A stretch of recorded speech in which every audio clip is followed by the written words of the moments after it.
Hello everybody, this is Mariana here. So I'm here to do the vibes inside for you on this Sunday. I want to do a new moon reading in the sign of Virgo. It actually happened, I believe yesterday, 27th of August. I didn't feel up to the task to do it at that point, but well, the energy is open at least 3 days, so work with it if it somehow affects you, or if you feel that you have had some kind of epiphany or something turning up, or you feel like you stand in a struggle and you have been there already, right? Okay,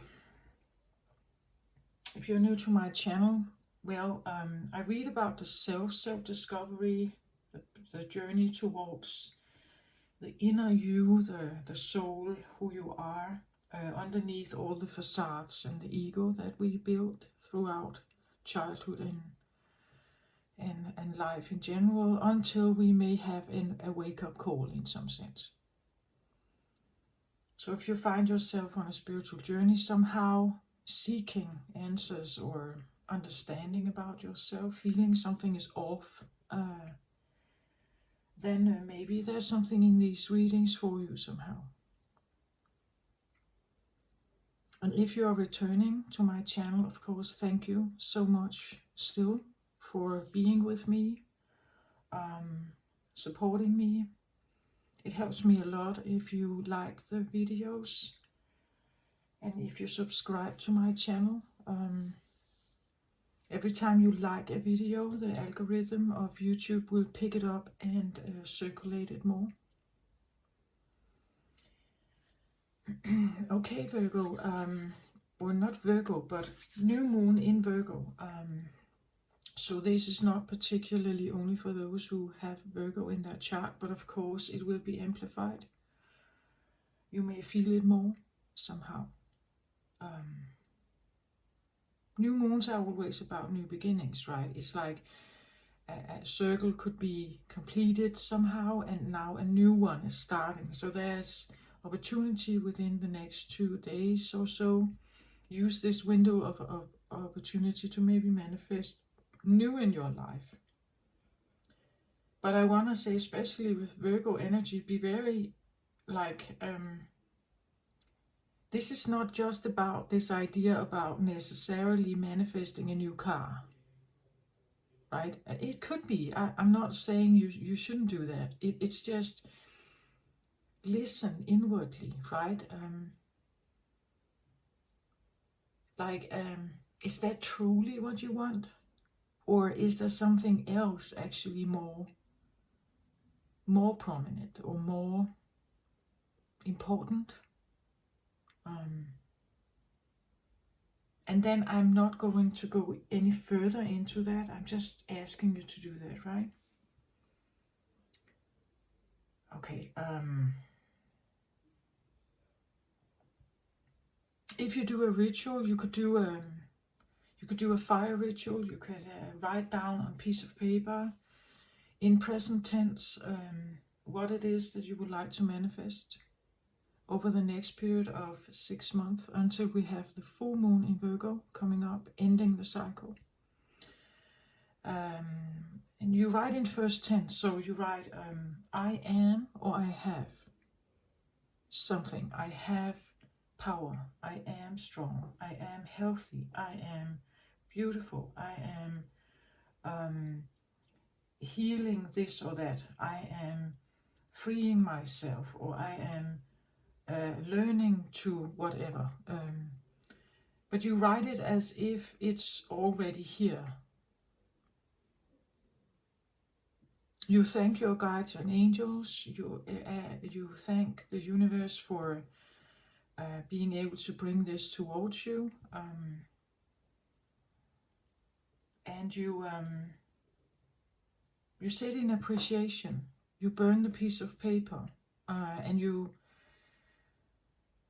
You sit in gratitude with what it is that you're learning, what it is that you are letting go of, or whatever you have tried to write down. Try to sit in as peaceful or happy vibration as possible, because that's part of the thing you send into the new cycle. Okay, so when I sat down to do this reading, I noticed that I was closing the windows. It could be the feeling that I want to be alone, or I have to do this alone.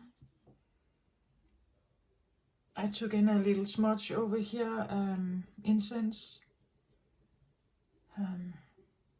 Again, this feeling that maybe I need to cleanse something, a cleansing.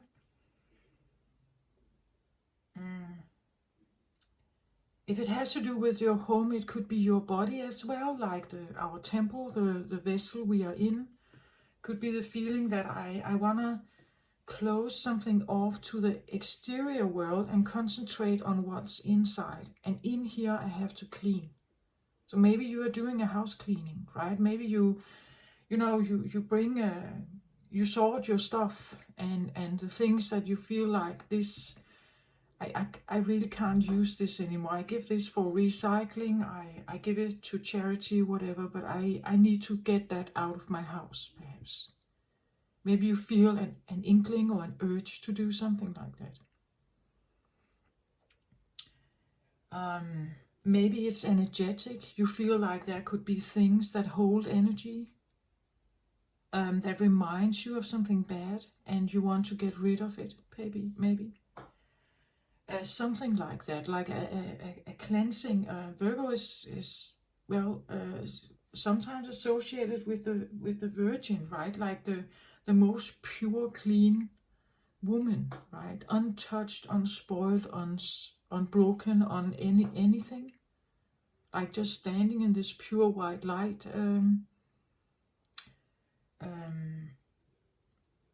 But she can be a bit like naive also. She doesn't know much, right, about the world. Maybe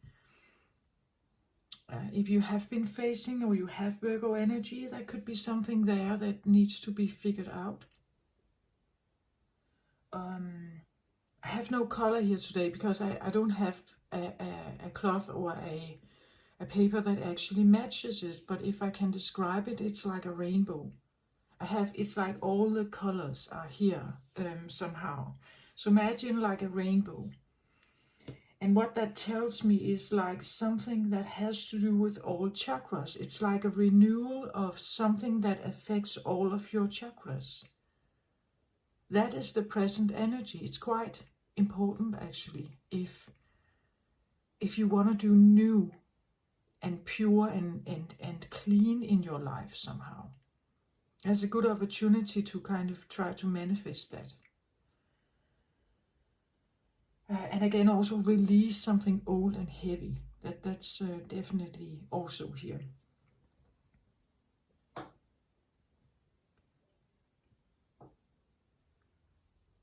It could be it could be an incoming thing, a message or something that kind of clears something. It allows to reset something inside you, right? That has an effect on your entire body, your entire understanding about yourself. It could be like really, literally a total makeover. Maybe it's you move to another country, you start over, like a redo feeling. And again, with this purity of the Virgin, right, it's like I start over. I have gotten rid of all my baggage. I've gotten rid of all this stuff. So it's like something could be presenting, or you figure something out that releases something, or it explains something to you that is of very significance, right? That it's like a real aha moment that changes like the entire understanding about who you are, perhaps, and why you are here, what the Virgo energy wants to tell you, or wants you to know about why you're here, perhaps.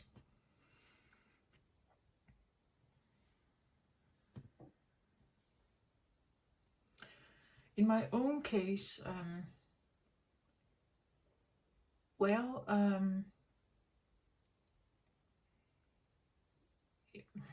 first I recognize something about being a tool of something. And actually I didn't like that. It felt like being someone's tool to play with or whatever, that kind of feeling. So somehow it didn't feel good to me. So I had to sit with that energy to figure out what that could mean. But then something else turned up. I could be a tool to channel something, right? I could be in that sense, setting my ego aside. My vessel, like my body, could be like an antenna, and my voice a microphone, right? So like this feeling that I somehow should be a channel, but in order to do that, I have to put myself aside, or the ego, the me, what I understand about what is me, right? I kind of need to put it aside to be able to do that. So I'm kind of feeling into that at the moment. What does that mean exactly for me? Do I feel ready for that? Do I even know if I want it? What if I don't like it? What if I can't come back? There are a lot of questions, maybe, right? But take it how it resonates for you, right? It could be that I'm supposed to be some kind of channeler.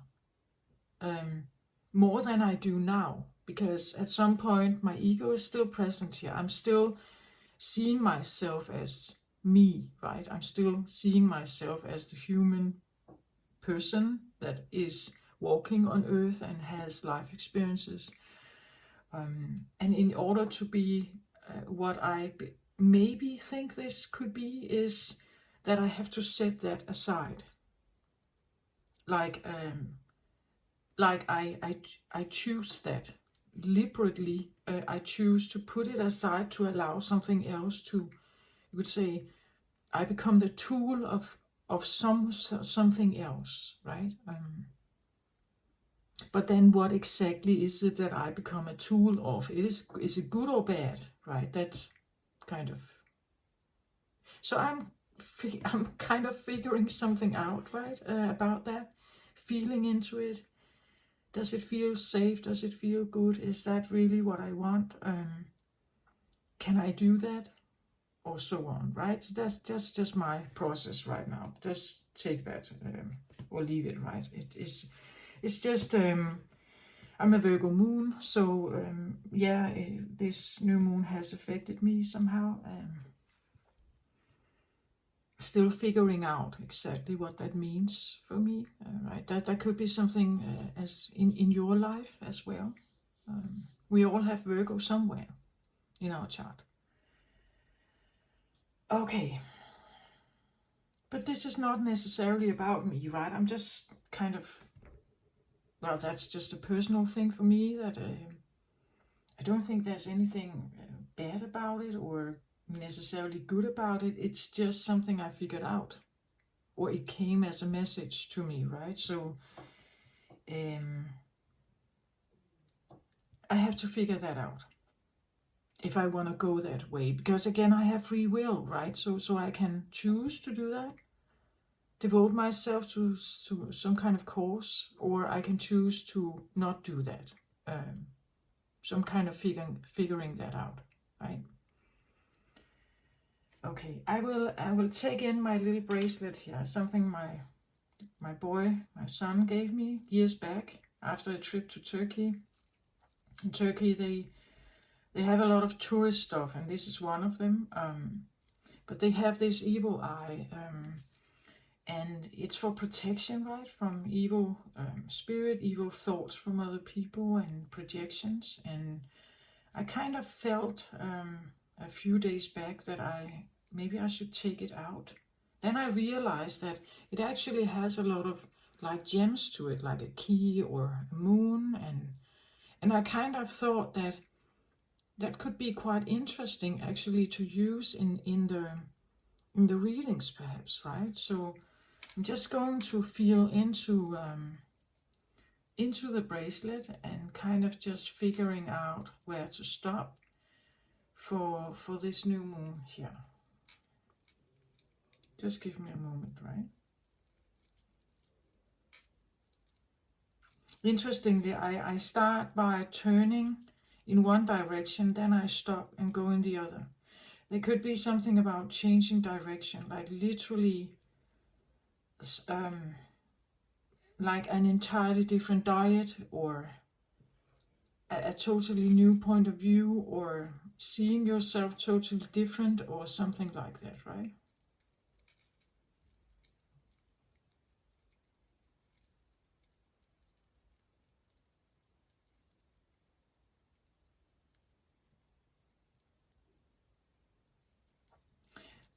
I'm asked to stop at this one, and then I'm figuring out which one on each side, and maybe they are both here. So let's have a look. I have a feather. Can you see it? A feather. And on the other side I have, what's this?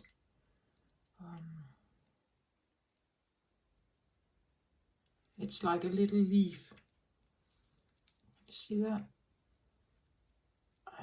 It's so small here. Like a little leaf. Can you see it? I hope you can see it. If the camera can pick it up. A feather on one side and a little leaf on the other. Maybe that means something to you. Feathers can be about writing something. That's actually what came first in for me when I saw the feather here. Writing something. But it could also be, sometimes if we find feathers in nature, it's like an indication that our spirit guides are here with us, and they just tell us to keep moving, that we are on the right path.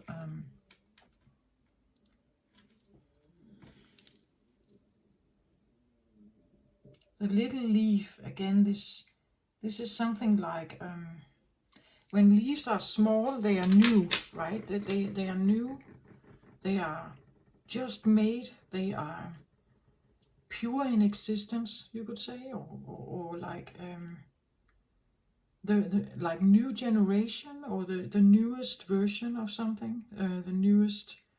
And again, there's something about this like redo or makeover or start fresh kind of energy to it. Maybe you need to write something down that has to do with who you want to be, right? If you could have a 2.0 version of you, everything, like a total redo, if you could want a total redo of yourself, anything you could imagine, what would that be? And then write it down as maybe like a new moon ritual. You write it down in present tense, everything out of it, everything you could figure out that you would like, or that you could consider yourself to become or be. Write it down, and then like offer it to the universe with fire. I believe some like they put it in water, like they tear the piece of paper in smaller pieces and they dissolve it in water. You can do what you feel like, or just let it fly in the wind, maybe. What you feel is right for you, I think. The point is that you're not keeping the paper to check or to keep score, right? You send it, and then you let it be. The more, again, this, if we want to force something into happening, it's not going to, it will be difficult. We will have obstacles. It will take a lot of energy to get to that. The point of law of attraction is that you send it out there, and then of course you do what you feel is right to do. If you need to like clean your diet, yeah, maybe then you need to do something about that, but it should feel right and it should feel easy. Like it shouldn't feel that difficult for you. Okay, so let's have a look here. What kind of cards do I want? I have 4 new decks. If you haven't seen the latest readings, I took all the older decks out and I bought myself 4 new, totally new ones. And it goes well with this energy that I have today. About this 2.0, you need to like a redo, do something totally different, or the focus is different, or you get a different message out of it.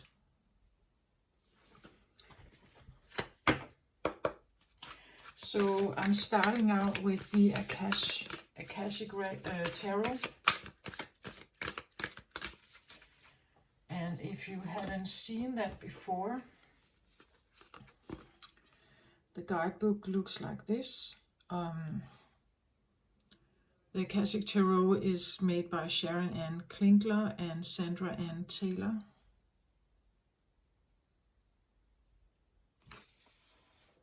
And well, the Akash is supposed to be the book of records in the cosmic realm that kind of keeps track on our soul growth from lifetime to lifetime, what we have experienced, what have we learned. If there's something we didn't quite figure out, then we come back again and try to redo it or figure something out. And well, if we understand it like that, it's always about the past, like what we have learned, what has occurred. But in the cosmic realms, like time is not linear; it's circular. It's everything is pleasant. Sorry, everything is present at the same time. Every timeline you can tap into at any point. But that's not how we experience life on Earth. But the point of this is that my intention with using this deck is that this is not only past. This can be current, it can be future. So you will take that how it resonates for you, and I get the cards out.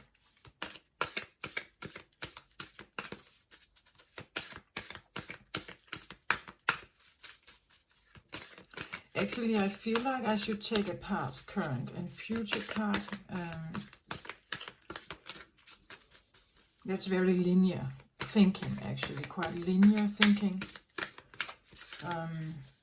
Is that true? Is that what I want?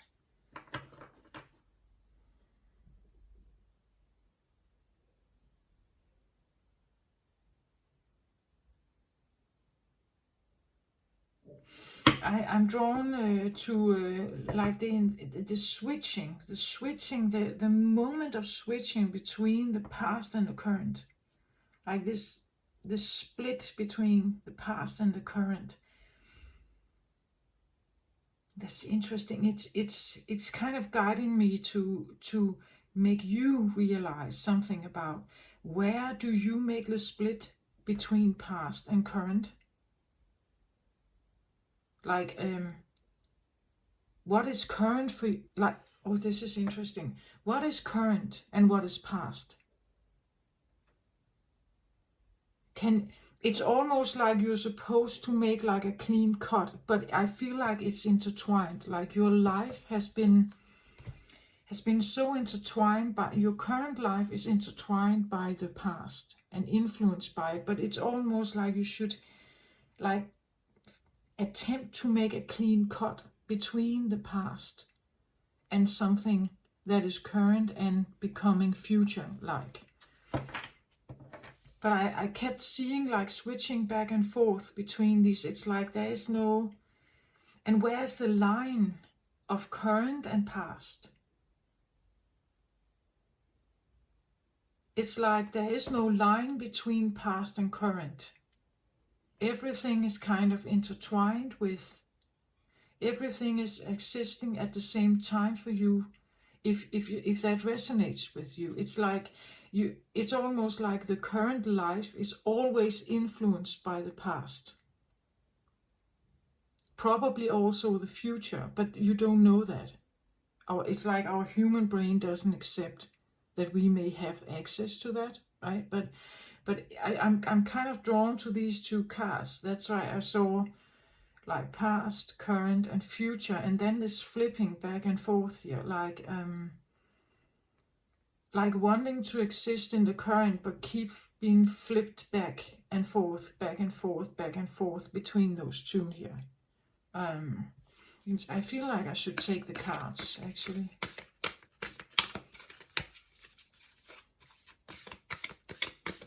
It's like there can be no like current if the past is not the past.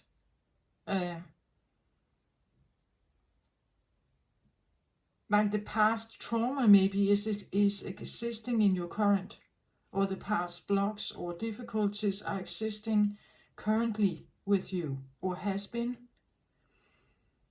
Maybe you're realizing that like there's something that keeps like repeating in your life or is constantly there, and it's not helping, it's not allowing you to live in the current moment, perhaps.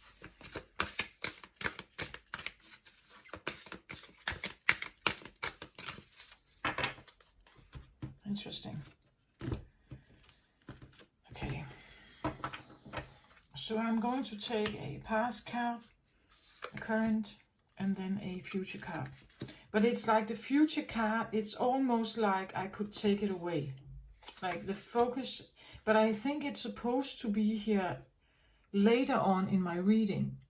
It's like you're supposed to understand this to get to the current and then this somehow. Do you get my point? At the bottom of the deck I get 4 of keys, clearing the way. So you see here we have it again. It's like something has blocked the road here and needs to be cleared away between 2 realms or 2 versions of you or 2 dimensions or whatever we may see it. Clearing the way. It could be the feeling that you have tried to get somewhere, but it never got to anything. This is the underlying energy, meaning that this is driving the energy. This is what comes from deep down that drives us in some kind of energy. It's time, I think, like to clear something out of the way. Okay, I want to put it here, I think. And overall energy, no, I can't have that. It's like there's interesting. It's like I wasn't asked to take an overall energy. Maybe there is none. Like you don't know what this is. It could be an unknown future. Or you can't seem to see what the future would hold for you because you are stuck here somehow, or you have been. I think you are allowed, you will be allowed. Again, when I come and look at this card, I feel like there are other cards that I need to take in, but not right now. Let's have a look at this. Setting your course.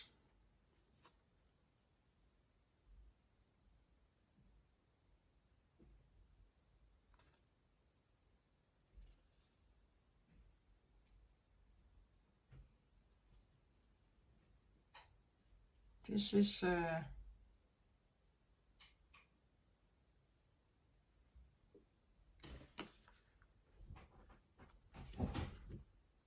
well, we see the captain here looking out on the horizon for some kind of direction or focus. It's like mapping out where you want to go.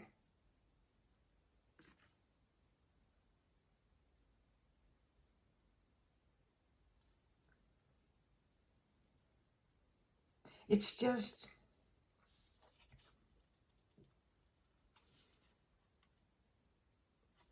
like the captain seems quite focused to go there, but it's like we have two people standing over here who are looking on some kind of map also.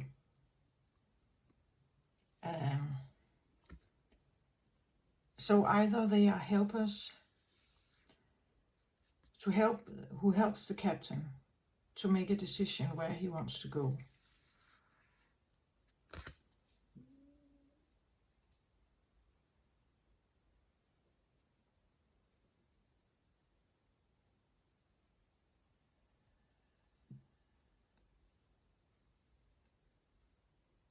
But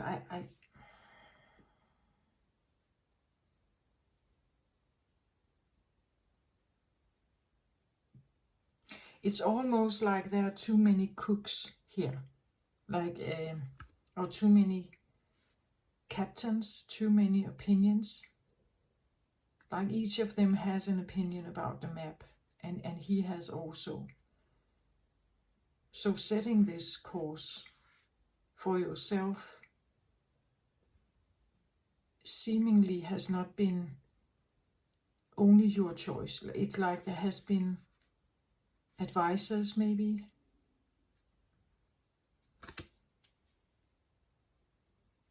who are involved in the goal setting or the course setting of something, where maybe this should only have been the captain doing that.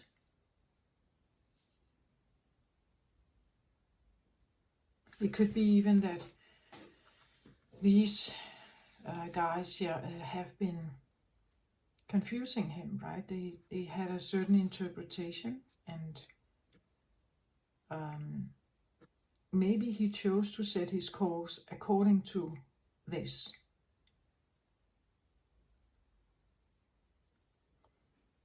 Because setting your course means that it should be your course.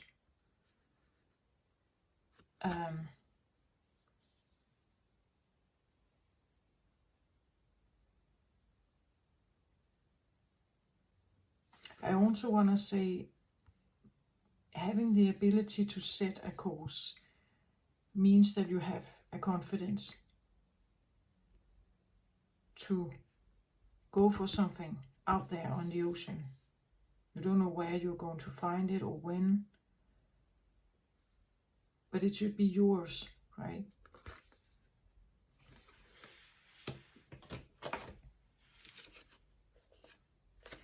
It's just that the Three of Scrolls here,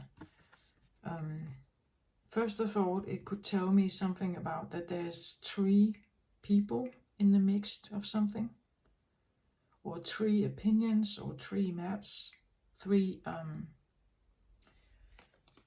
versions, 3 perceptions, 3 scrolls should be what guides us, like a map or guidelines or something. Scrolls are seen as sacred, old, wise advice, knowledge.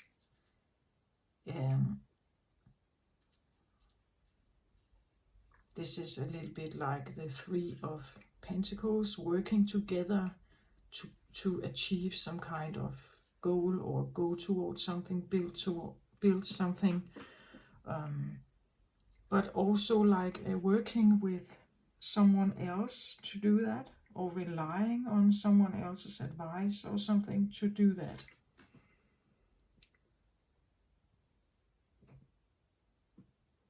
And we see the rainbow here. Like if you do this, if you go in this direction, you will find like the end of the rainbow where the pot of gold is, right? It could be something like trusting someone else's advice. That if you go in this direction, then you will have your fortune, or you will have your wealth or fortune. Three of Scrolls. Let's have a look here.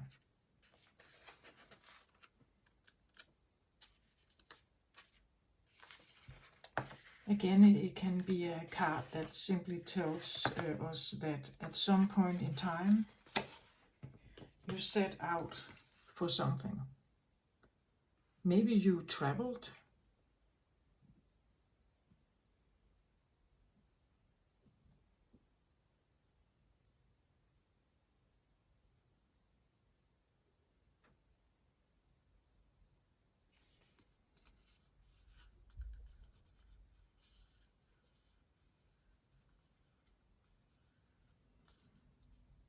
It's like there's something about the sails, like this idea that the wind picks up the sails, and then you can, you need that, right, to set your course. Otherwise, the vessel, the boat, is not moving anywhere.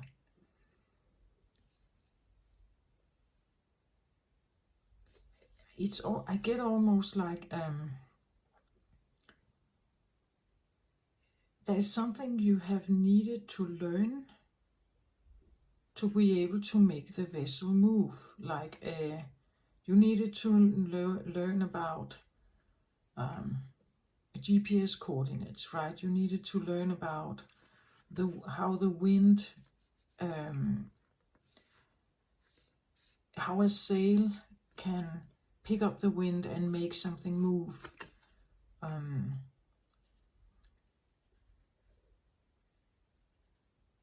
It's almost like an education.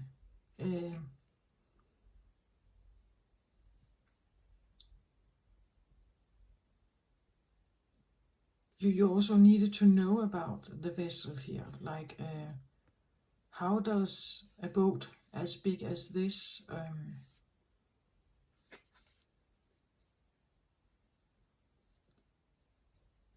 operate in water, right? And what if this is high sea? What if there's storm?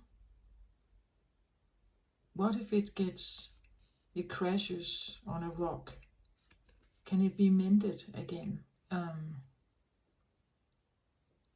So I get feeling of education or preparation was needed to set for your course somehow.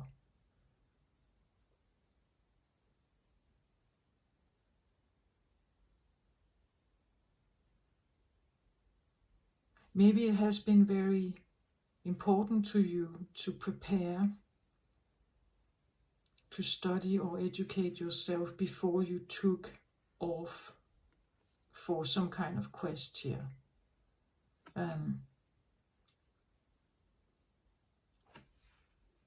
Especially if you want to work with someone else or more than one else here. You needed to know what you were up against, maybe, or you needed to know about, as I said, the elements, the wind, the rain, the water, the rocks, right? You had to figure out something before you could go, I think. Maybe planning has been very important to feel safe or something.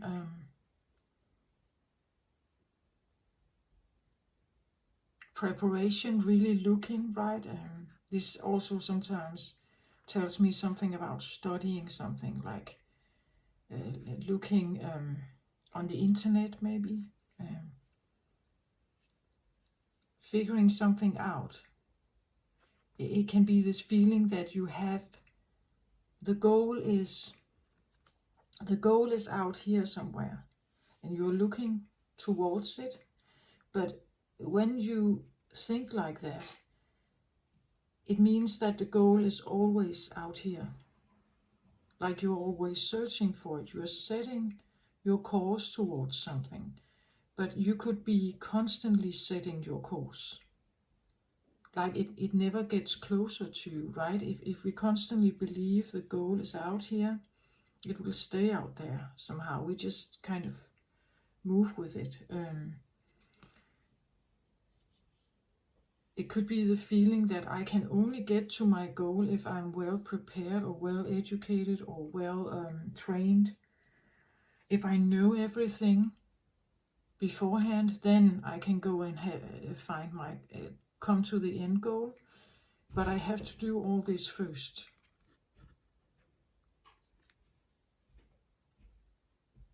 I have to know all of this first. Otherwise, I can never get my boat moving to the goal, to the new continent, or the new. So that again, this understanding that education in society is important, perhaps preparation.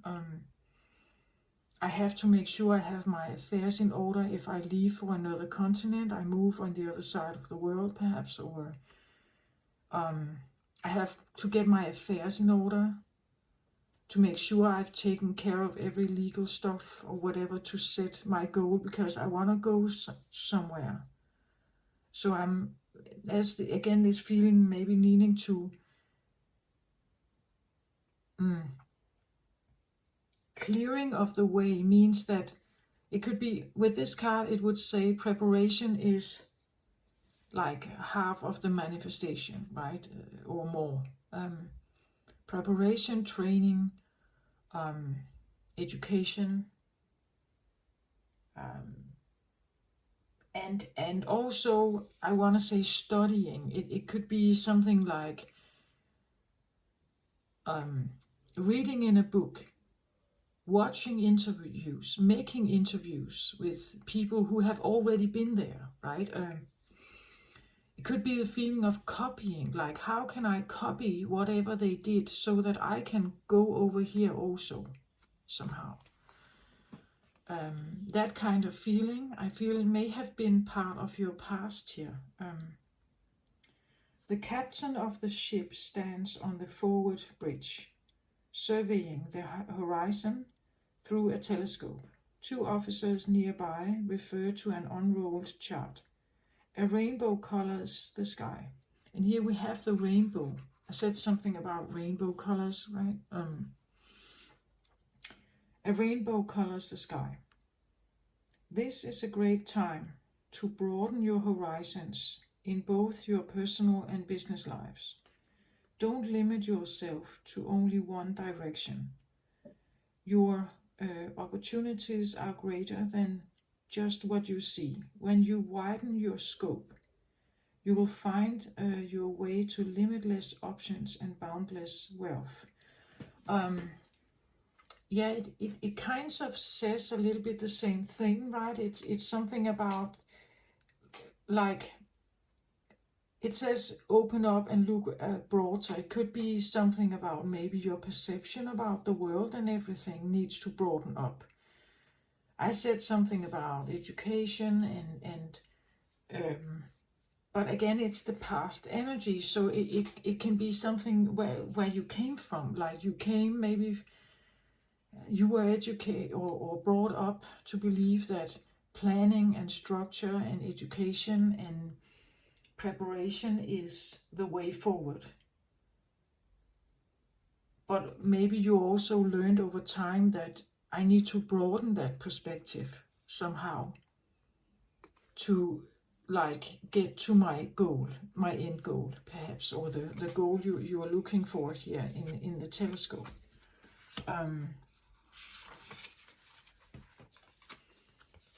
This card can also show a potential partnership or affiliation among 3 people who can be helpful on your path.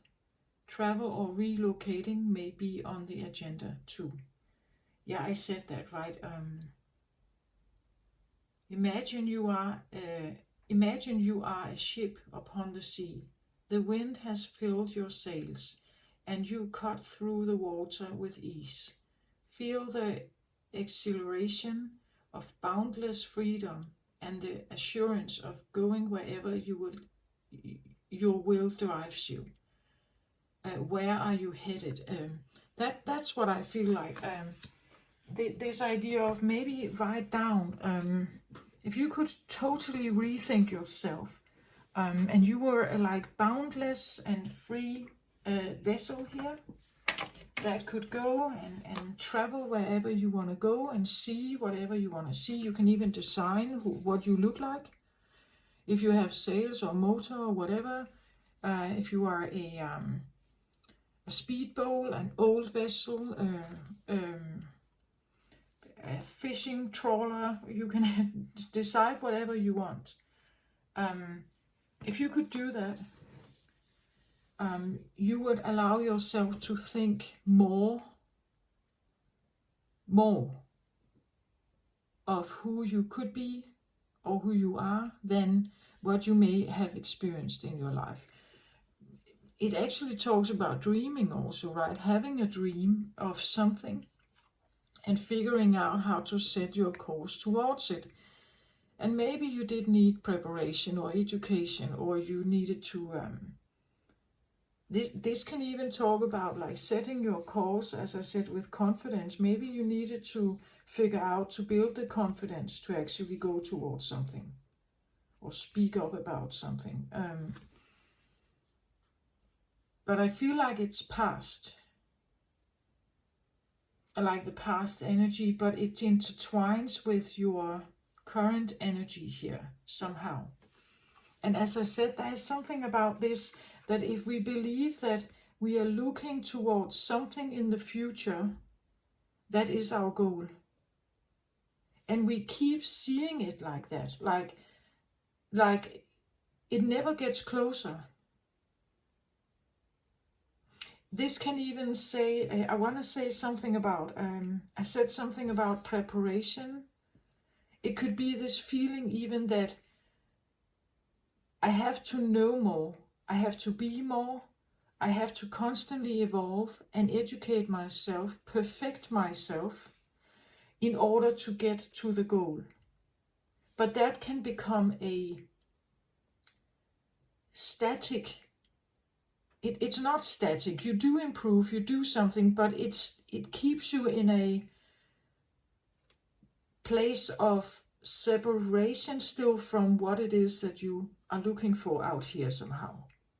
Do you get my point? Like it's not getting closer as long as you have believed you needed to constantly perfect yourself towards or to becoming enough of something to be the new headmaster of something, or to have that dream job, to have that advancement, to get a new chance in love with the dream girl in your life or man, to earn double income, to travel the world, whatever this is for you, right? If it's constantly out here, it will stay there somehow.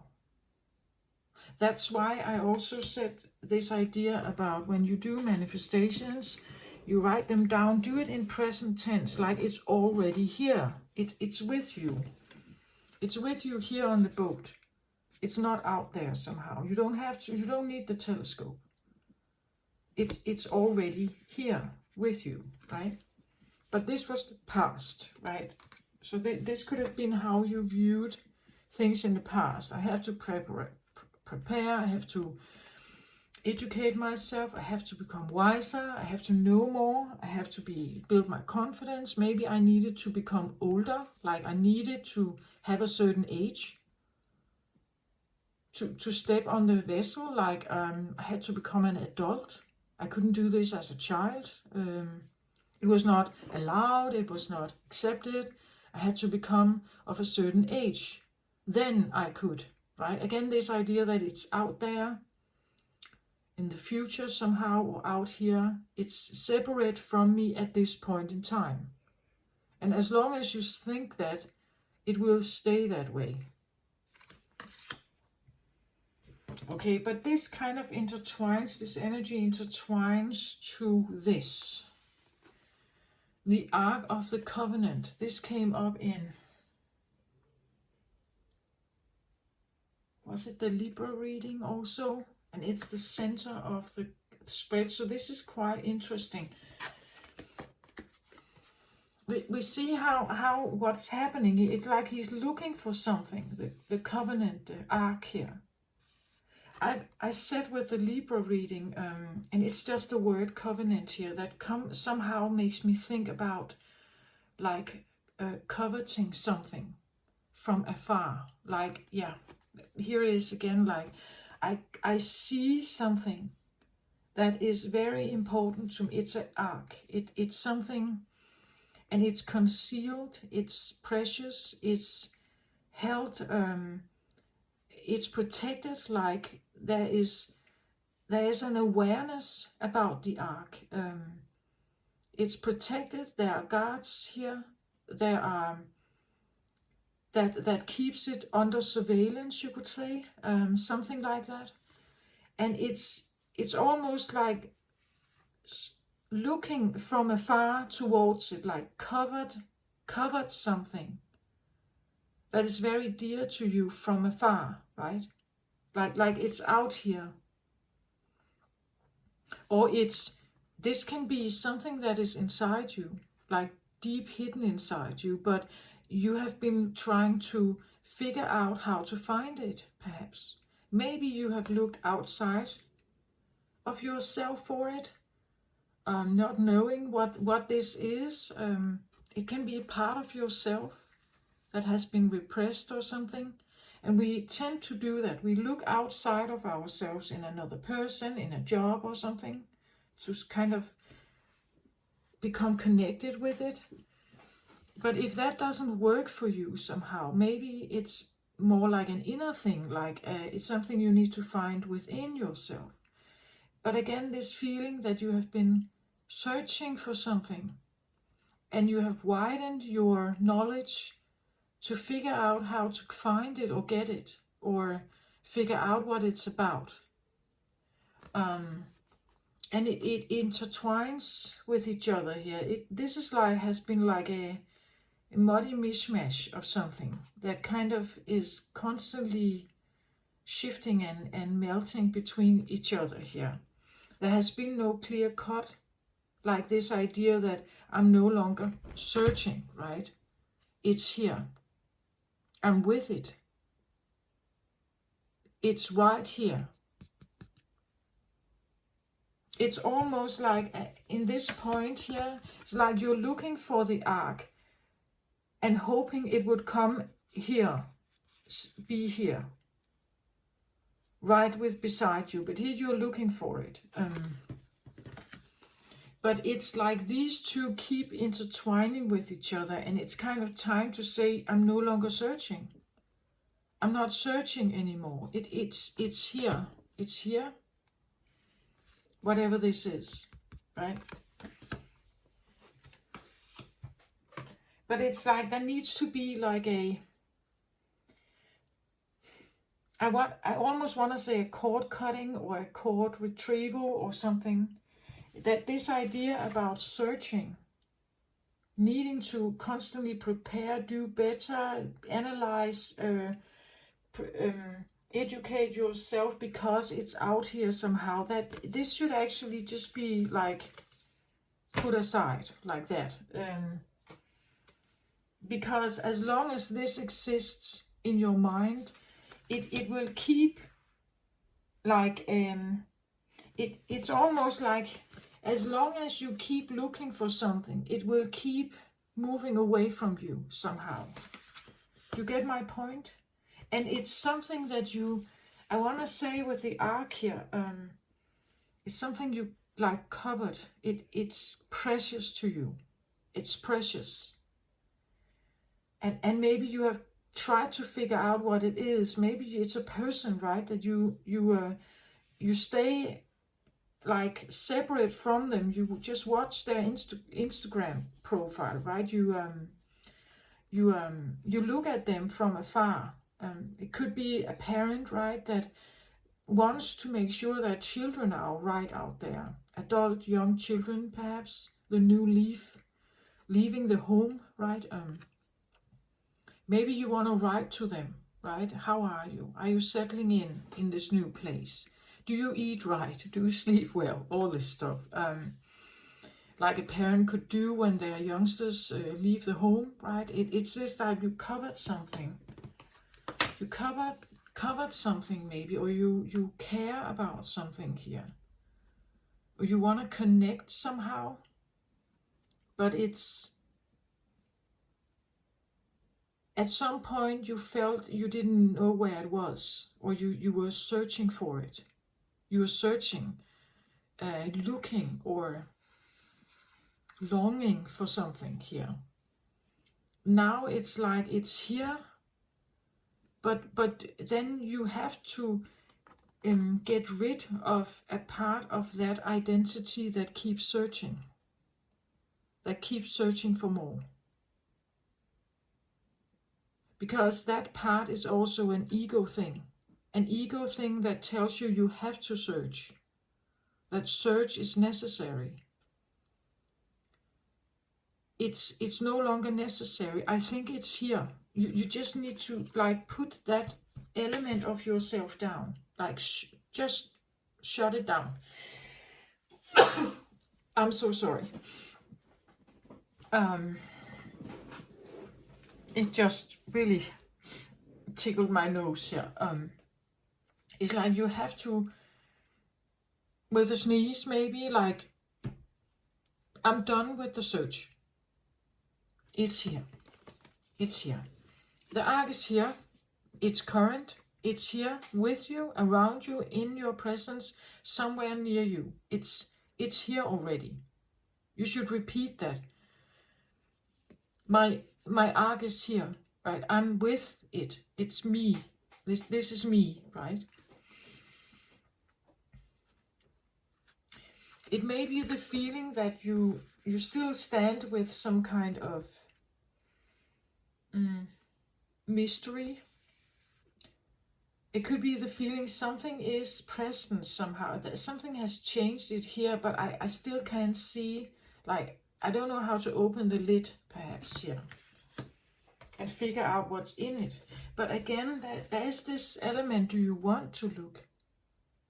Like, what if it's empty, right? Or what if you don't like what's in it? Or what could it hold, this arc, right? So again, I want to say maybe approach this not out of fear, right? But with a sense of curiosity, a sense of open mind. Again, this card talked about broaden your perspective. Maybe you needed to do that in order to get in tune with this, because you need to broaden your mind to understand what this is for you, perhaps. Or to be in touch with this. This can be a person maybe, right? But it's something very precious to you, very dear to you. It can be a child, right? It can be anything here that is, it could be your life passion, your the most beautiful passion you could ever imagine. That would be the arc here. It holds something very precious. Maybe you haven't figured out how to open it yet, or how to use it if it's a tool or something. Maybe you're still figuring out what you're looking at it to figure out what is this for me. How can I somehow do I want to look, or is it okay that it's just here with me for a while I figure out what I want?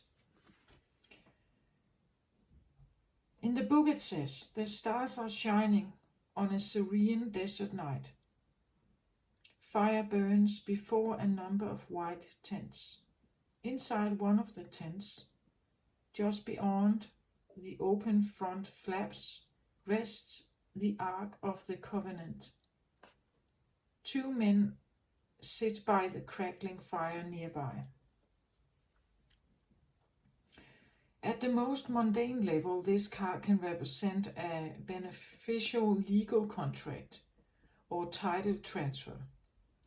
It can also show successfully working with professionals such as brokers or lawyers. More often it indicates that you are living true to your own karmic contract, facing your lessons of growth, working towards greater discoveries, and bringing your unique contribution to the world. Your karma does not rule you, you rule it. When the work becomes too great, taking a rest doesn't break with your covenant. It supports you, or it supports it. You understand the phases of time and energy, and you work within those phases. Some of your karmic directives at this time may involve other people. If so, make sure there is no urgency, need, or personal agenda in play. Don't let yourself get pulled into an emotional drama. Know that the things that require your attention now reflect a commitment that has a far-reaching influence that may impact your present as well as your future lives. So continue to work towards your highest purpose. To uphold the sacred covenant, you have to touch the world with your light. Close your eyes and imagine the Ark of the Covenant opening before you. Within it you will see the contract that contains your highest purpose. What is that purpose? Sense one word and one action you will take towards to pursue it. Of course you can do that. Sit. Imagine the Ark of the Covenant and imagine its opening, and within it you see a contract that contains your highest purpose. What is that purpose? Sense one word and one action you can take today to pursue it. That's what it says here. And I think this will be an opportunity if you somehow keep the searching out of your life. It's like you're not supposed to search anymore. It's already here. But then again, make sure that you're not sitting and trying to open this out of ego, right? You sit here because you have chosen to devote yourself to whatever this is, whatever it is. Right? Again, this is not about getting a new car, as I said in the beginning. This is your life purpose, your higher life purpose for being on earth. Are you ready to look? It's easy to say, just sit and imagine and opening it, but are you ready to look? As I said, I said this my personal experience was something about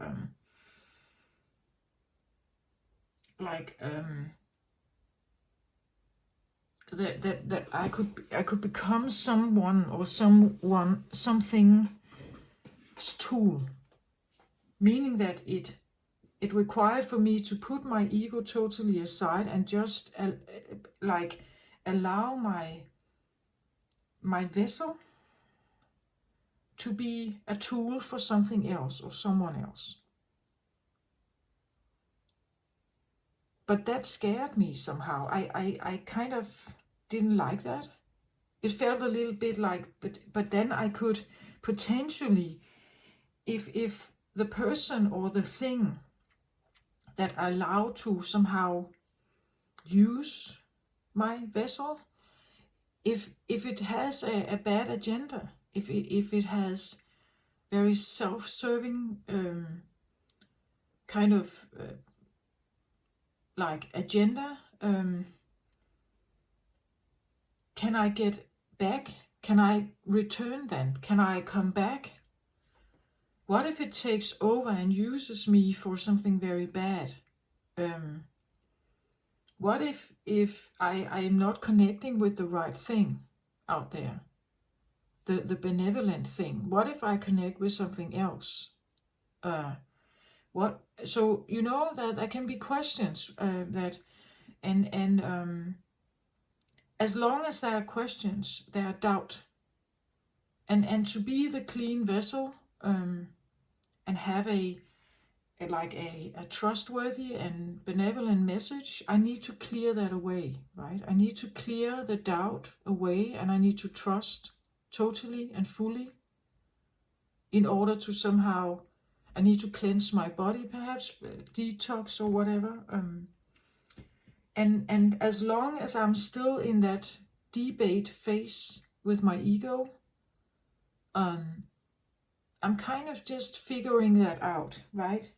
You get my point? That could be, it could be that something is very just right there with you, like the dream job or something. But then again, taking it could mean that you need to change something in your life. You need to travel around the world. You need to leave your friends and everything behind. To take this, to open it, activate it. When you open it, you activate it, right? It's like then you see, you want to see, but do you want to see out of ego curiosity, or do you want to see because you truly are committed to follow the path? Right? So just figure that out with yourself.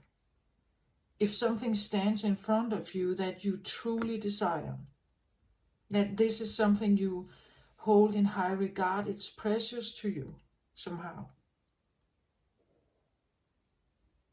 Right? Just take it how it resonates. It can be, this could be like let's say anything you can consider. Maybe it has been a like a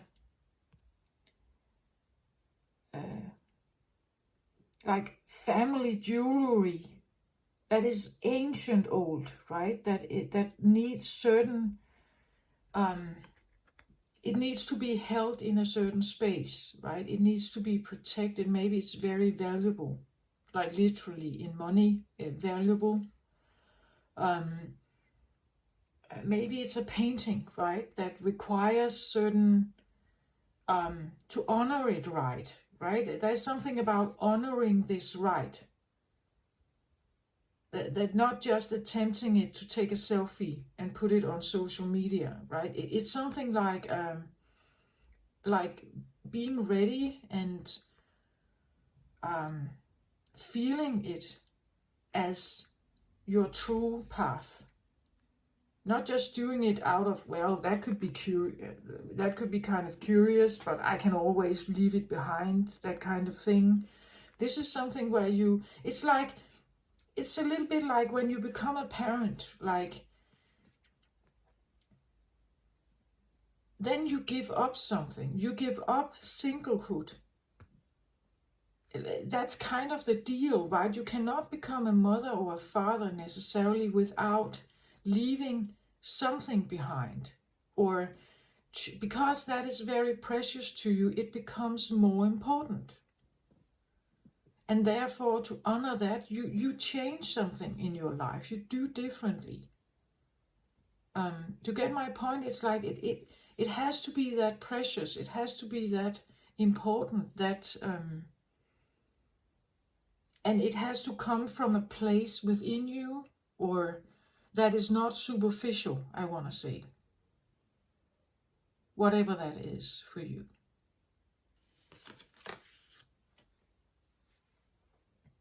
But I still get the feeling, as long as these are kind of intertwined with each other, this feeling of searching for it, then it will be out there somehow still.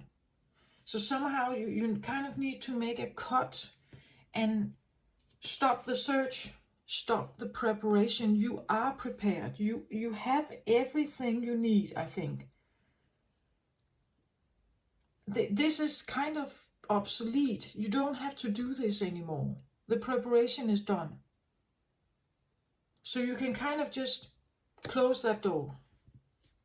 Just make the cut here. That you can close the door and concentrate on whatever this is and the future record for you, right? Now it's like maybe these two are supposed to intertwine with each other more than the past and the covenant.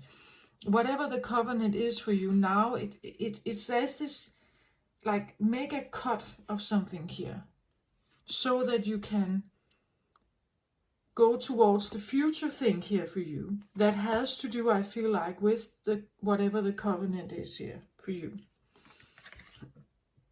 So now from being over here, it's like this one is almost like traveling towards the future card here of the Akash, right? It's like this, but it as soon as you let,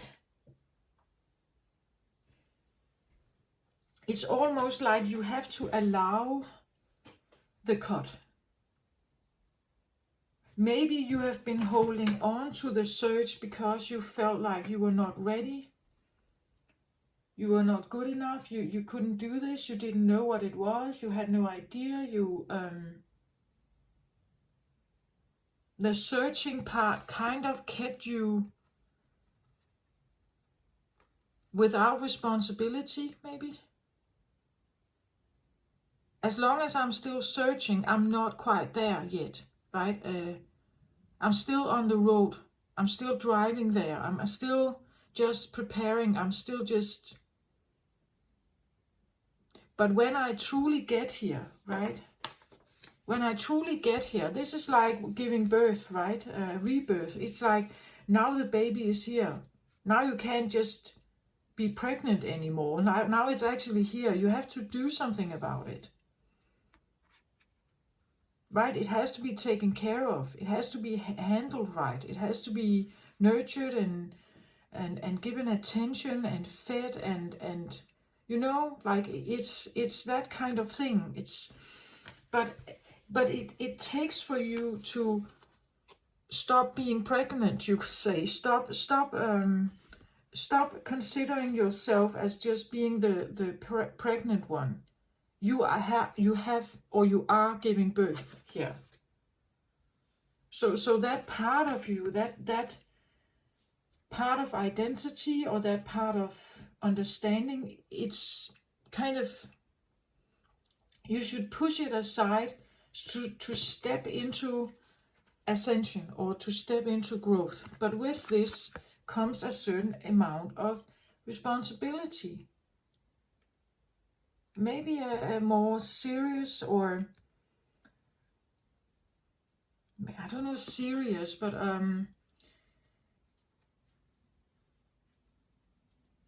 it's precious, right? It's something precious here.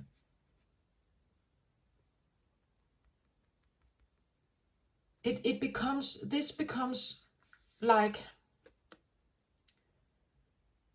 more important for you. It's something that is overshining something else, right? Therefore you have been searching for it. Therefore you have been looking for it. Therefore you have been preparing for it. Because it is more. It's so much more, I think. It's just, now that it's actually here, you may still doubt yourself. You may still wonder, what if there's nothing in here? What if this search has been for nothing? What if I'm not prepared enough? What if I'm not worthy enough? Whatever this may be for you, what if I'm not good enough? And maybe get to, like, get around those feelings, like figure out why you feel that way. Is it because devoting yourself to something may also come at a cost? Right? Devoting yourself to, let's say, a new religion, or devoting yourself to a child means that you lose your own single spare free time, right? You can no longer go out with your friends and drink and go to parties at night. It comes with some kind of sacrifice, I feel like. Devoting yourself or honoring this because it's very precious comes with some kind of sacrifice. Something you may need to release or give up. But it should be in the sense that it should come as a natural choice. Because this is more, right? This is more for you somehow. Deeper, stronger. Whatever this is, it's more for you. And therefore you have a willingness. It's actually not even about will. It's a natural course of event to go in this direction. With a natural willingness, because it's that right for you, it's that perfect, it's that beautiful for you somehow. And therefore there should be no doubt, right? There should be no fear or no... and if there's still some of this left, as I mentioned with myself, I have questions, right? If there's something left still with that, it's because you're just finishing off the preparation thing, I believe, right? So you're getting closer, like the one sitting here, right, and observing it, like still looking at it and kind of figuring out how am I supposed to open this somehow, right? It should be a natural, easy, safe choice, right? No need to hurry, no need to, still just figuring this out somehow. Okay, let's have a look at this one. Queen of Forces, interesting. Queen of Forces. Look at how this very interesting card. The Queen of Forces. Look at how there's like almost rainbow-like colors here, and then it's like she stands in the middle of night and day and dark and light. It's almost like a balancer or a the Queen of Force. Force is forceful, right? It's almost a little bit like the Queen of the Elements, like someone who can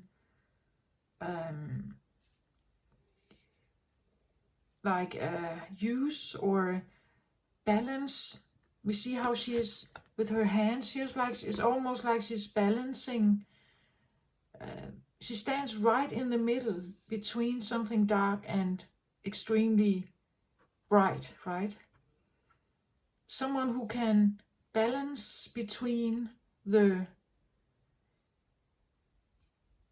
yin and yang, masculine, feminine, dark, light. Someone who has the ability to stand in the middle of something. I see her as quite powerful, right? It's almost like achieving the balance. Because most of us, for a long time, we always feel something is missing, right? We long for something, and then we find a boyfriend or a girlfriend, and then they makes us feel good for a while. Because they somehow represent some of that we feel like we long for. The stuff we've been searching for something here, right? Something we always look towards to find it somehow. That's the separation consciousness. It's also the idea of duality. It feels a little bit like someone who has the ability to stand exactly on the balancing,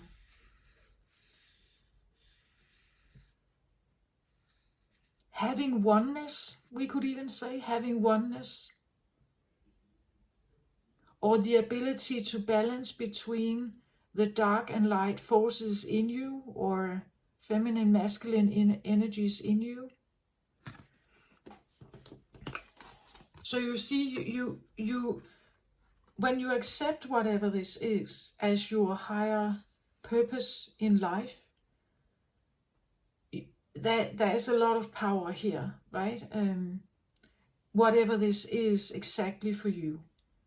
But it seems like if you somehow honor this, you could have a totally different feeling of balance and power in your life, I want to say. Ability to attract or manifest the things you want. I think that it's very interesting energy here. Okay. And look at how it's, I don't know if you can see it, but it's actually like it's circling, like there are cycles here of something. Can you see that? It's like it circles something here. Like it's almost like like juggling planets, right? Like she's just juggling time and space and dimension and planets and something here. It's very forceful. Maybe she's not doing it, but she understands it, right? She understands. She has the wisdom of it. And she has the ability to influence it somehow. Queen of Forces. Let's have a look at her, whatever she is here.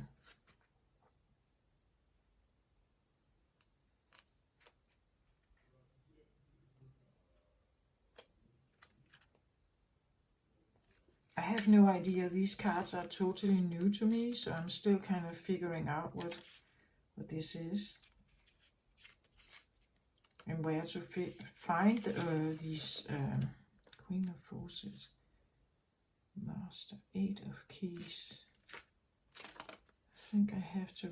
I believe when I have card like this with no number and no ideas about the elements, keys, scrolls, and so on, I believe it has to be a major arcana in comparison with other tarot cards. I just kind of have to figure out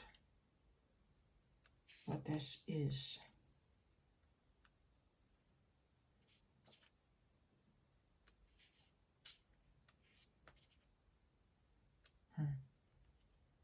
But these still have numbers. Interesting.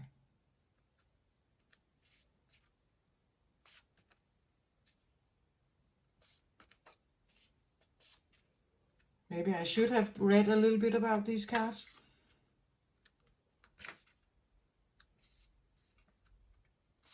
Even Archangel Michael has a number. This one has no number, right? There's no number here.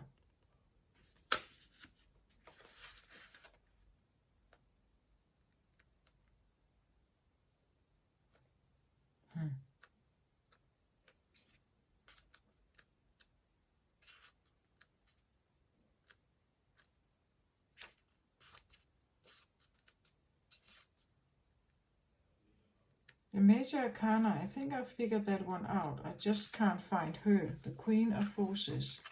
Interesting. I'm sorry.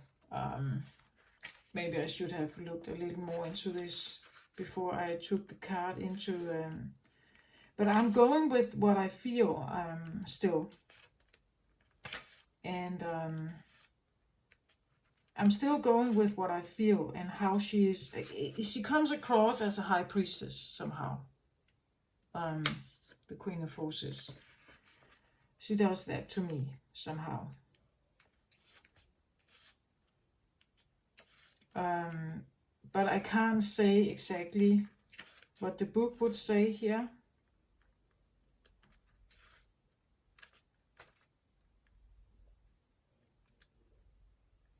Interesting.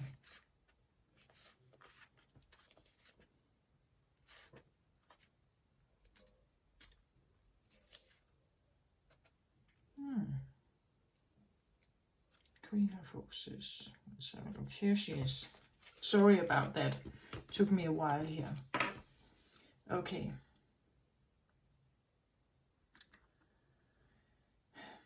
This card shows a woman balancing the energies of a sun in one hand and a moon in the other, with a river flowing beneath her feet.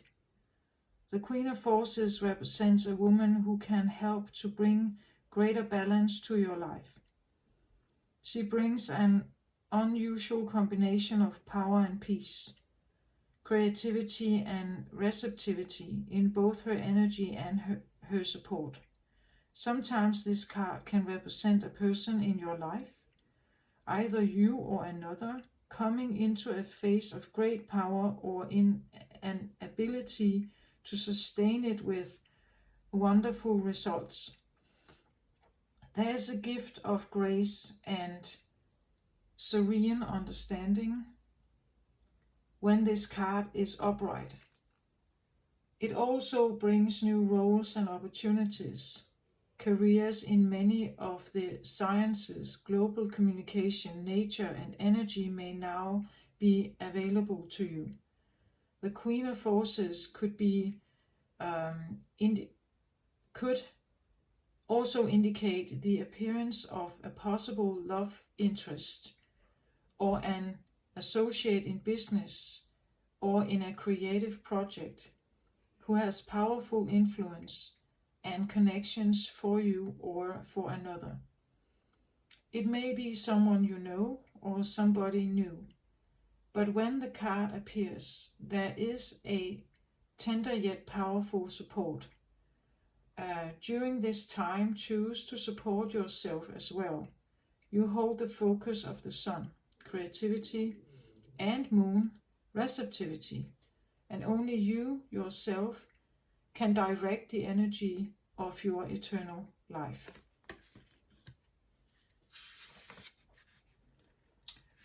Feel the Queen of Forces approach. She offers all sorts of support and energy. Who is she in your life? Take a deep breath and tap the inner part of you that rules the forces of the world.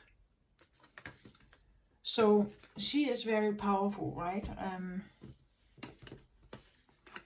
But I want to say it's like a harmonizer, a balancer, something about something coming together, being balanced in your life. It could be that if you have had health issues, maybe you figure out somehow to balance your life more differently. Again, it can be a healer or a shaman or someone who somehow can help you to do something in your life. Or as I said, maybe in my case, I'm kind of figuring out to open my arc to maybe become some kind of person like this. I'm not quite sure yet what it means, right? But take it how it resonates for you, right? Again, it can be a person that you have felt very drawn to, right? That's why you have the telescope here.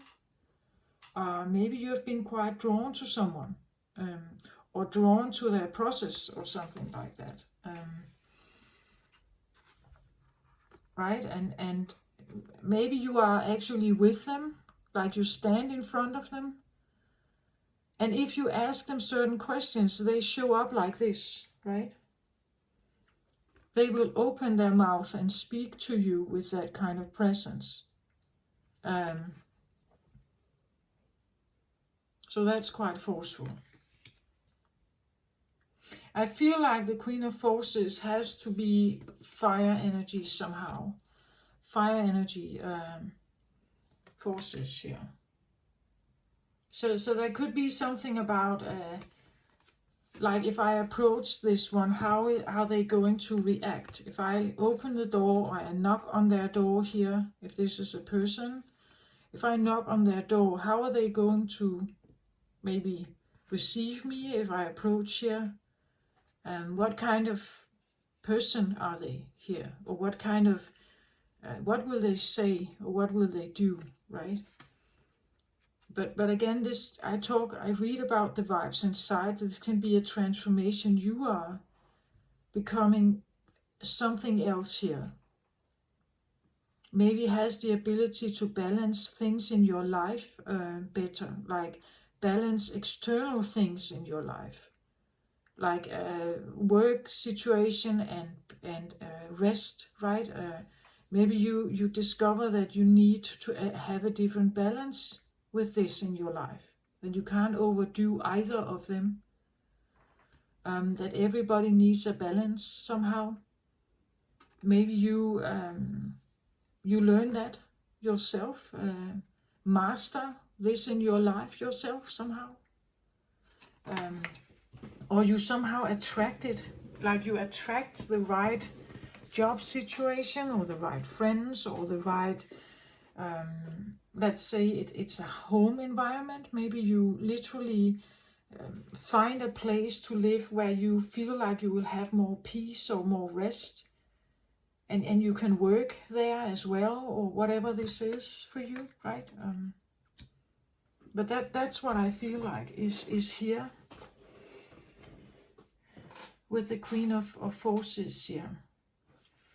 So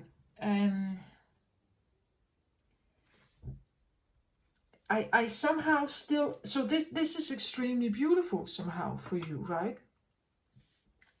Why is it then, if you know this, if you know that this is actually in the Akash for you, would that somehow change the fact that you don't need to search anymore? You don't need to be scared of what is coming. You don't need to educate yourself more.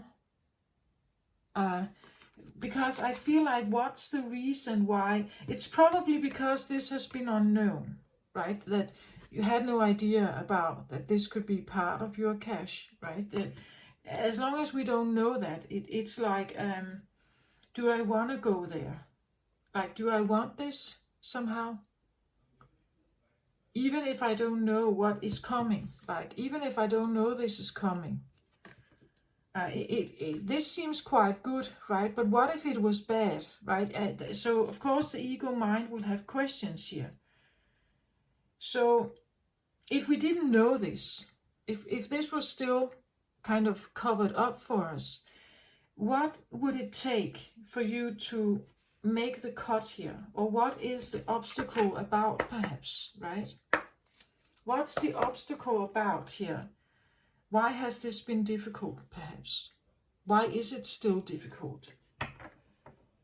Okay, let's have a look here. This is the Gilded Tarot by Barbara Moore. I'm using to clarify now here.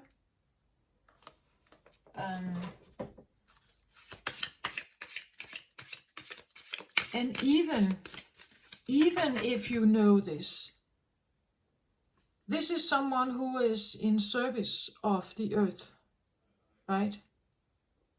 Either you becoming more like this, or it's a person you know, they have devoted themselves to a certain path of healing, or of, let's say this is a social worker, right? They want to create, you can contact them having more balance in your life maybe, or getting some kind of help or something, right? They are devoted to what they do here.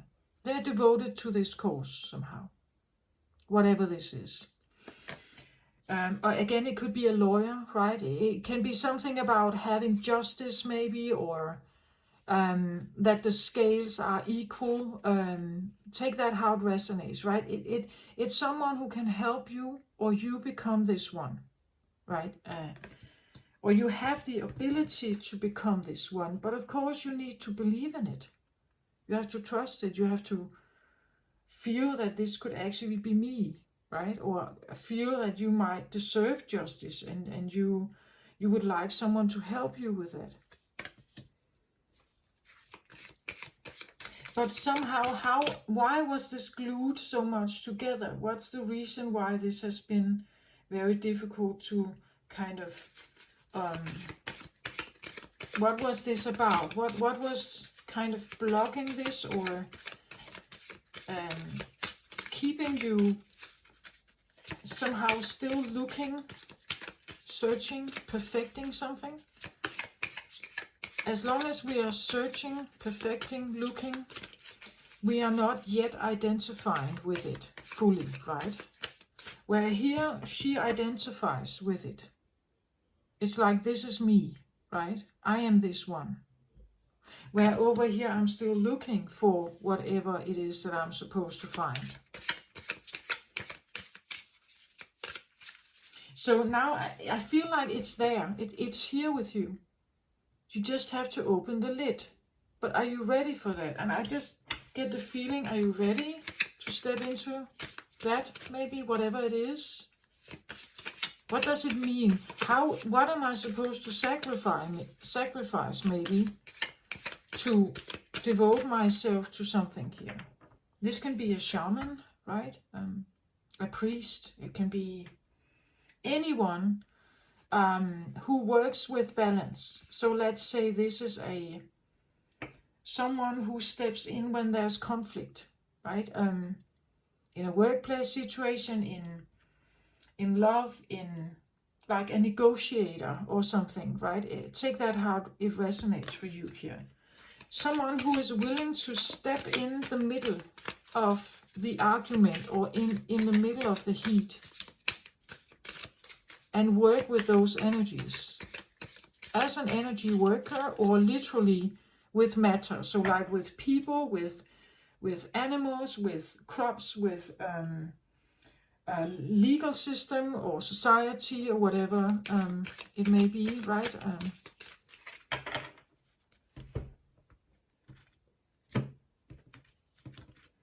I want to say she comes across to me a little more like an energy worker, because of like these circles that I have in the background, like the rings here. It's like a quantum field energy worker kind of thing for me.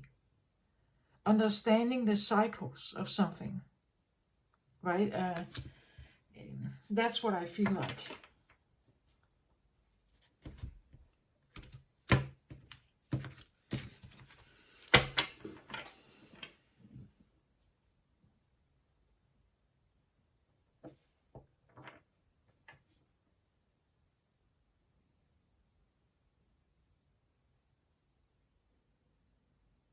I just felt there's something wrong just taking the upper card here, like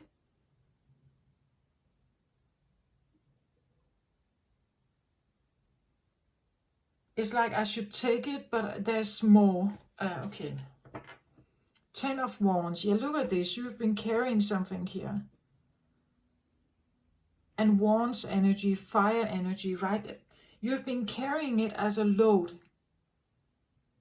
Fire is...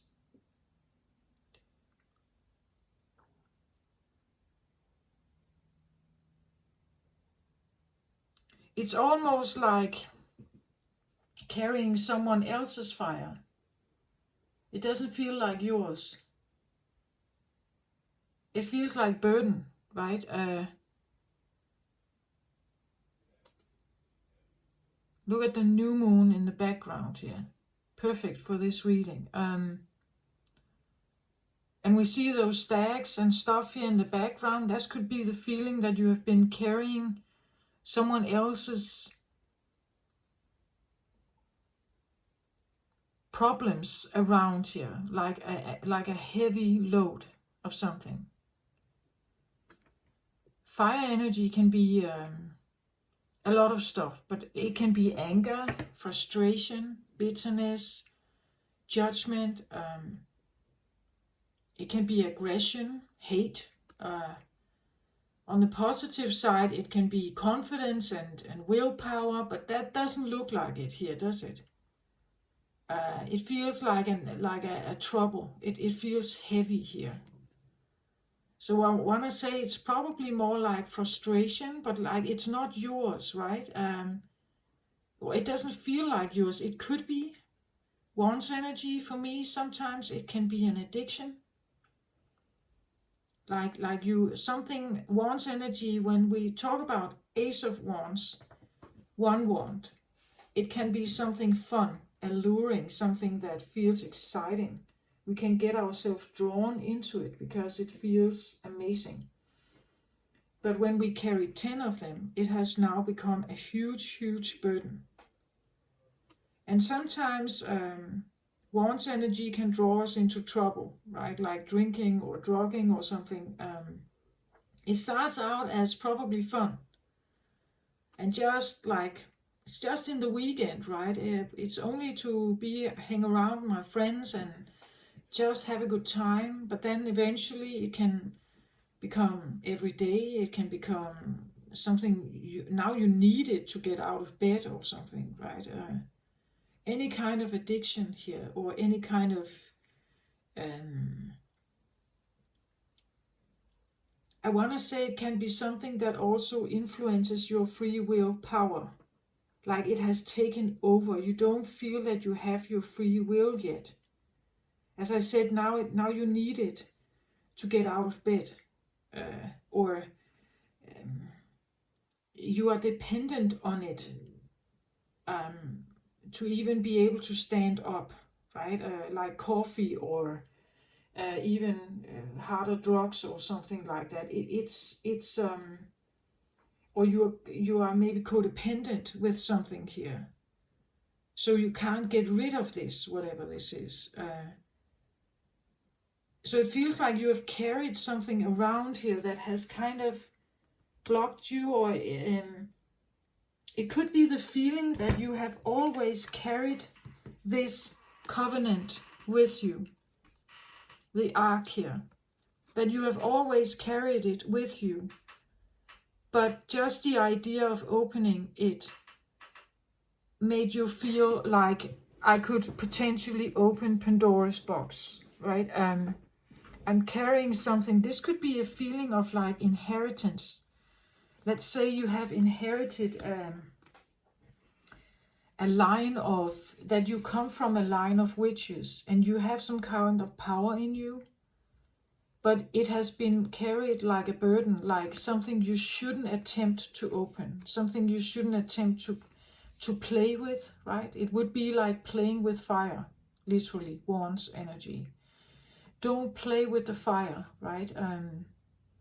That could be something you have heard. Don't play with the fire, because it can take you places and it could be dangerous, right? Maybe that's what you've heard all your life, that don't play with fire. So you may have been carrying the ark always with you, but not knowing, always thought of it as bad, thought of it as it's precious, right? But thinking about it as, at least in society and with your family and something, there it was bad, there it was a burden, right? There it was a burden and you've been carrying it. It could be, let's say this is an illness, like it's in your DNA, like a lineage inherited kind of illness, something. Or so it has been perceived. But maybe it wasn't. Maybe it was something else here. As I said, I should take another card. I need another card. But again, it's all about perception, right? If you have been judged for whatever this is, this can be as positive, in a positive sense. The fire energy can be passion, right? It can be wildness. It can be like extreme confidence. But if you have been shamed for it, or sexuality, wild sexuality, if you have been shamed for it, it's now something you carry as a burden, right?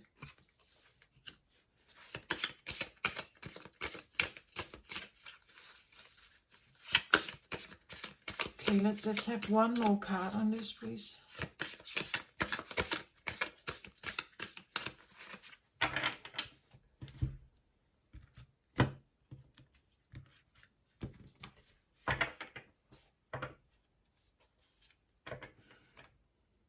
Ten of Cups.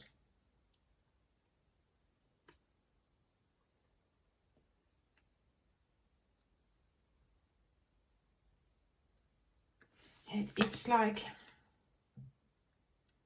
and at the bottom of the deck, Ace of Cups. It's definitely, this arc here is definitely something that is precious to you. You love this. This is, you hold this so dear to your heart here. This is Ten of Cups. Like the Ten of Cups is like, we have the rainbow here again. This is like the most beautiful fulfillment of love energy. Unconditionally beautiful love.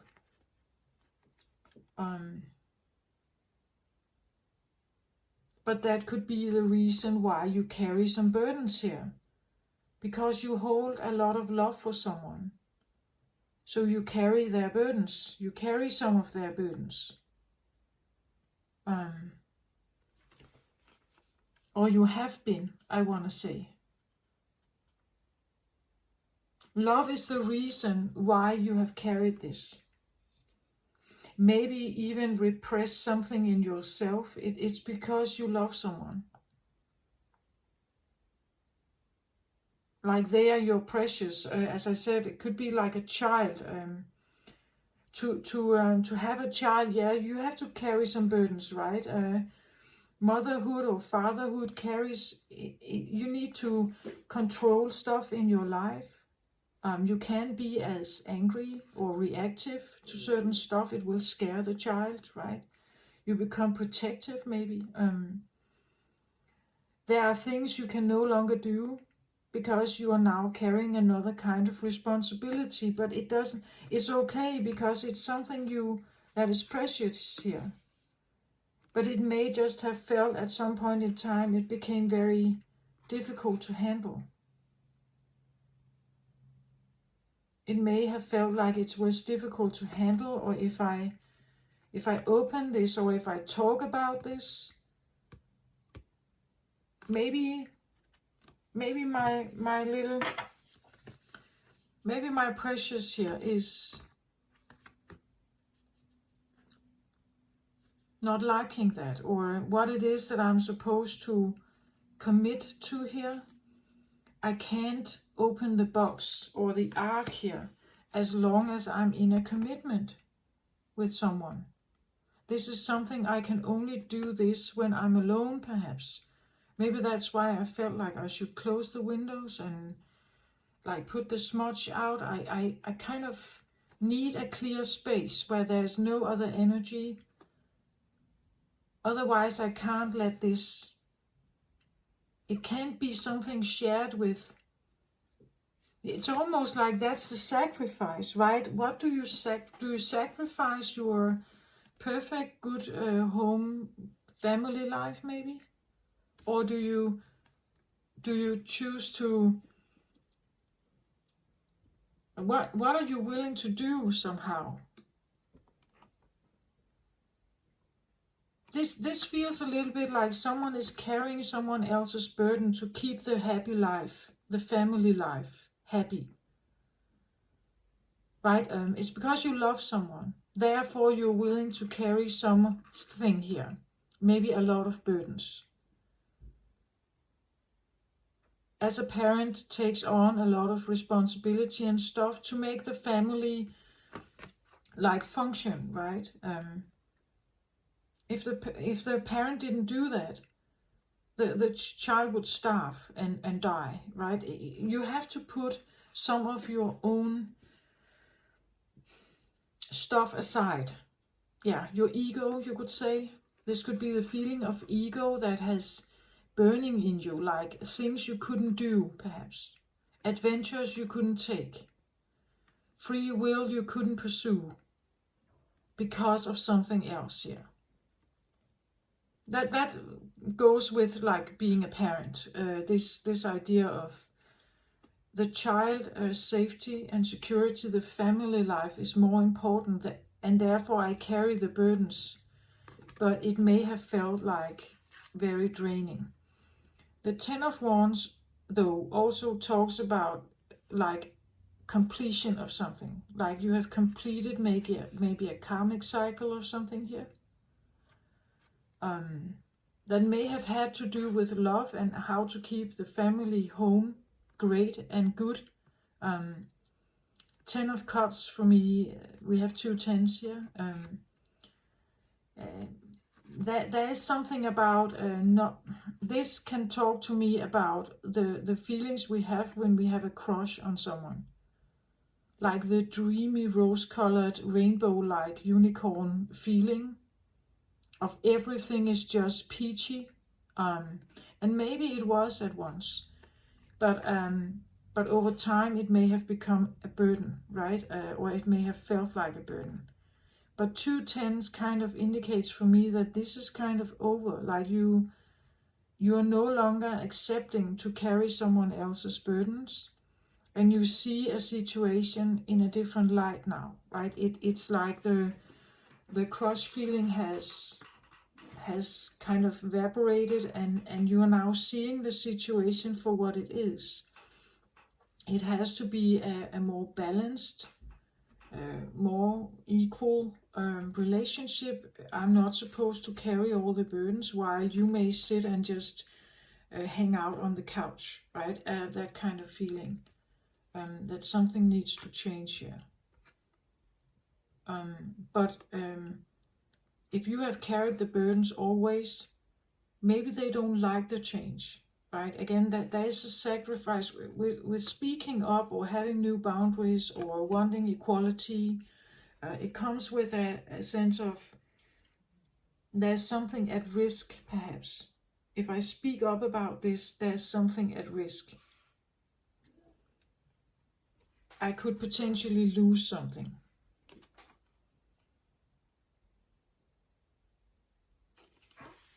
And these two, they are here, right?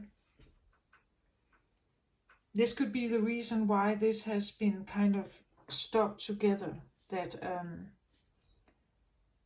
the feeling that you needed to plan for some kind of change.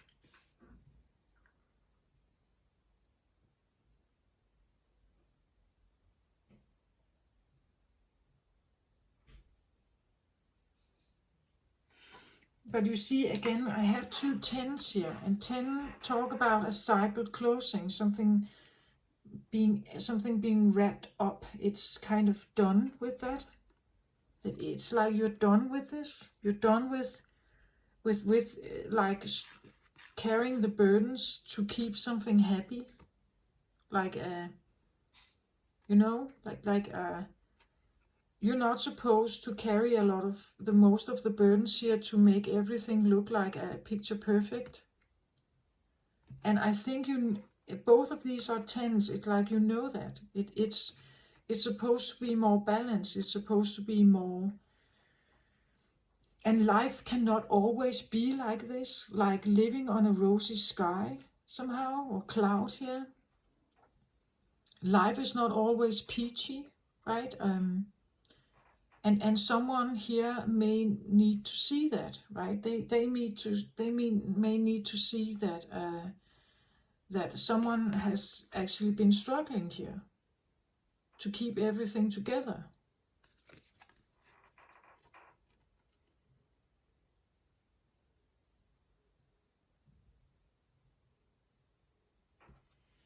And I think these two is part of the realization that you may need to go through to separate here. That the cycles are ending of this. There's a potential of a 2.0, like a new beginning of, well, self-love, self-care, maybe a new person, yes, a new person, right? But going in a different direction, choosing something different here. That's the possibility that The reason why this comes up to be completed is because there's a new cycle, right, that wants to come in. And it has to do with choosing you first and foremost. The self-care, the self-love is important. We see how the moon is depicted here, right? Water, energy, Cancer, Pisces, Scorpio we have here. And I talked about new moon energy, right? The new moon over here. So there is a new moon opportunity of choosing yourself here, first and foremost, and having your eye on that. Like this should be your first priority. That could be the arc of covenant here. That is what's supposed to come, or this is supposed to come a cycle or a period of time where you become more aligned with this, and eventually probably opening the ark here and look what's in it when you are ready, right?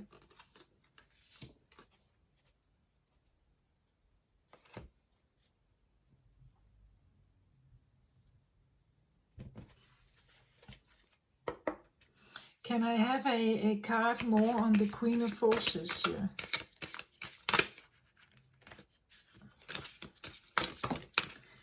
Now they're jumping all over the place here. This is a literal flyer. Six of Wands in reverse. Interesting. The Six of Wands in reverse talks about success, victory. But that's like having overcome something or demonstrating some kind of understanding or something. But that's exactly what I feel like she's not doing. For her, there's nothing. It's not about victory here. She's not into that. It's not and therefore I feel like it's more energetic, like a healer or something. She's not out to win something or to have. We see how he's kind of, there's people here applauding him, right? Clapping and like but in reverse, I want to say it's like I don't think she looks for spotlight, or this is something, as I said, maybe it's done only from your home with rituals or shamanic. I don't think this is someone who is in the newspaper all the time or has a lot of Facebook following or anything. It's not that kind of person, and therefore it's also to be her or become her or be like her is a choice, right? It has to be a choice. I get like it's just she's humble, like she's just in service of the earth. This is not someone who is out to gain like millions of dollars for something. That's not her purpose, right? That kind of feeling.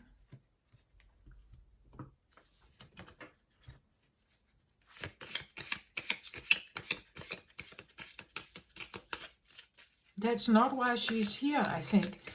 Again, I'm here because of a mission or a purpose, but it has nothing to do with money. Because when she stands in the middle here, she is balanced. Right, she is going to receive. It's a bit like the Empress, like also she's going to be equally giving and receiving, right? Effortlessly, like she is able to yield those energies somehow. But it's not for personal gain. I just get that feeling. She's going to receive what she needs, but not necessarily like and that's not part of her purpose. I think that it's not like that, I think, with her. But let's get another card here on her. Let's see. And again, not gender specific, right? Queen of Forces doesn't have to be a man or a woman. It just comes with a feminine touch to it, a feminine touch.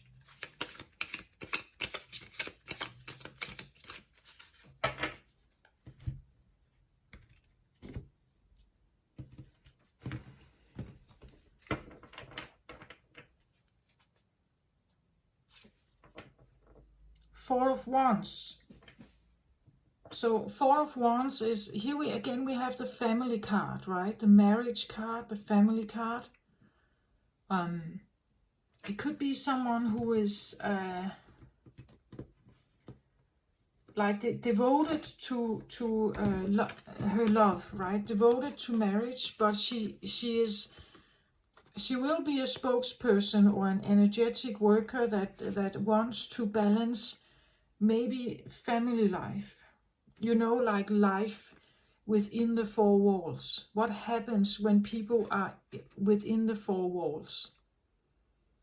Sometimes things happen, right, when we close the door, that never is spoken about on the outside world. Now, she is here to balance something.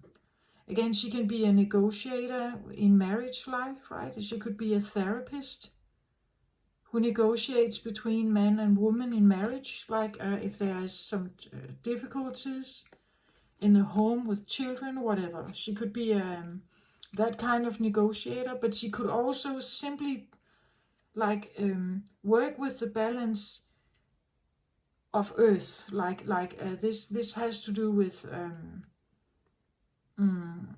like a divine sense of purpose, where she works and with the trust of the quantum field to impact life on earth somehow, right? Take that how it resonates here for you. Four of Wands has to do with the four pillars of, you could say, the home, right? The four pillars of the home. Again, we have Wands energy here. So the life force that keeps the home together, right? The safety within the home, the safety for children, maybe, something like that. At the bottom of the deck, I get Eight of Swords. Yeah, that, like, yeah, I get the feeling it's like she works with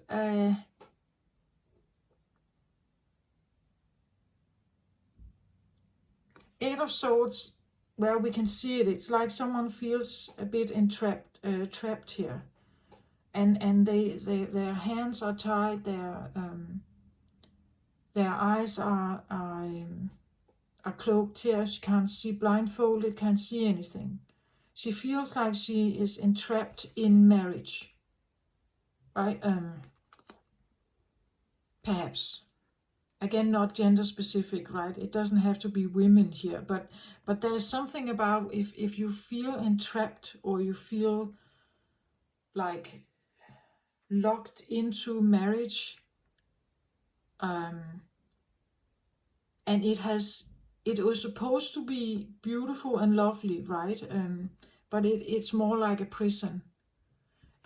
I feel like she's kind of like a negotiator or a balancer of something about family life, I think. Marriage, the idea of marriage, what marriage is supposed to be like. And if you find yourself feeling like this in a marriage, it's not real love, right? It has nothing to do with love now. It's just a contract you have with someone, and you could get out, right? Again, look at the similarities here about how someone here is keeping up the appearance to and work their ass off, right? As someone feeling like, we see the similarities maybe between those two here.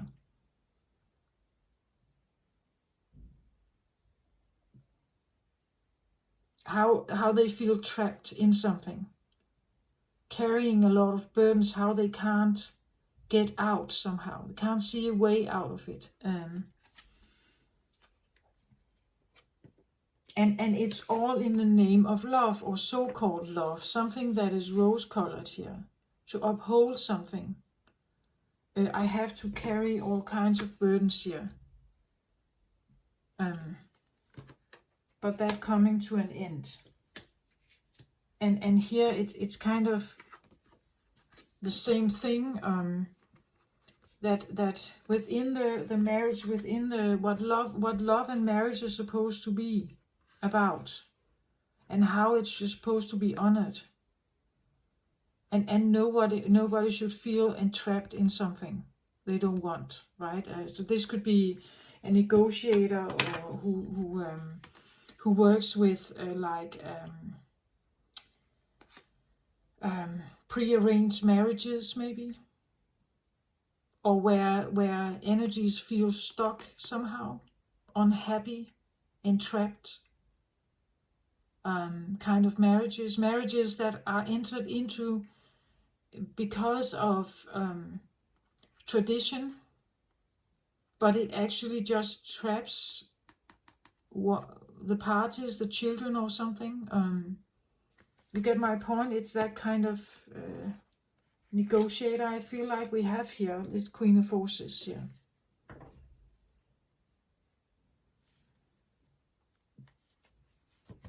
Now I have this one. I'm not quite sure how this got out, but it's probably here for a reason, and it's sideways. Seven of Wands. Seven of Wands talks about like defense, like defending yourself against something. Having the ability to defend yourself or stand up for yourself, feel strong enough to fight something off. And we see here has just one wand, and here we have 6 others. But fighting that off somehow. The 6 of Wands, as I said just before, the 6 of Wands has to do with success and victory. But here he's fighting it off as it could potentially be bad for him. These 6 of Wands wants to come closer somehow, but he's saying no to that. He's fighting it off. So there could be a fear of being successful. There could be a fear of stepping into a role of being someone important, being in the spotlight maybe, someone who is talented, having a fear of that. Because it came out like sideways, and sideways or cross cards typically has a meaning of like a block or an obstacle or something, that maybe someone needs to really realize that they are worthy of a success, and that they do have that kind of power, that they are this, right? And embracing the fact that they that this is owned to them. This is the legacy. This is their legacy, right? They're not supposed to doubt it, or again, it depends on who you are, where you come from. Maybe you have never been told you were anything. I was raised to be a scapegoat, right? And I tend to connect, I feel like, with scapegoats on the channel. We are raised or designed to be the trash bin of the family, right? We are not raised to have our own identity. Like, we are always part of something else. We're not supposed to have our own will. We are designed to take the crap of others. That's kind of what we are there for somehow. Control or somehow manipulated. And therefore there could be there could still be some kind of issues here. I myself could identify with this, actually. That could be one of the reasons why I may have prolonged something here, or I don't know. because I was supposed to serve something else, right? So there are steps to overcoming something to get to the Queen of Forces here.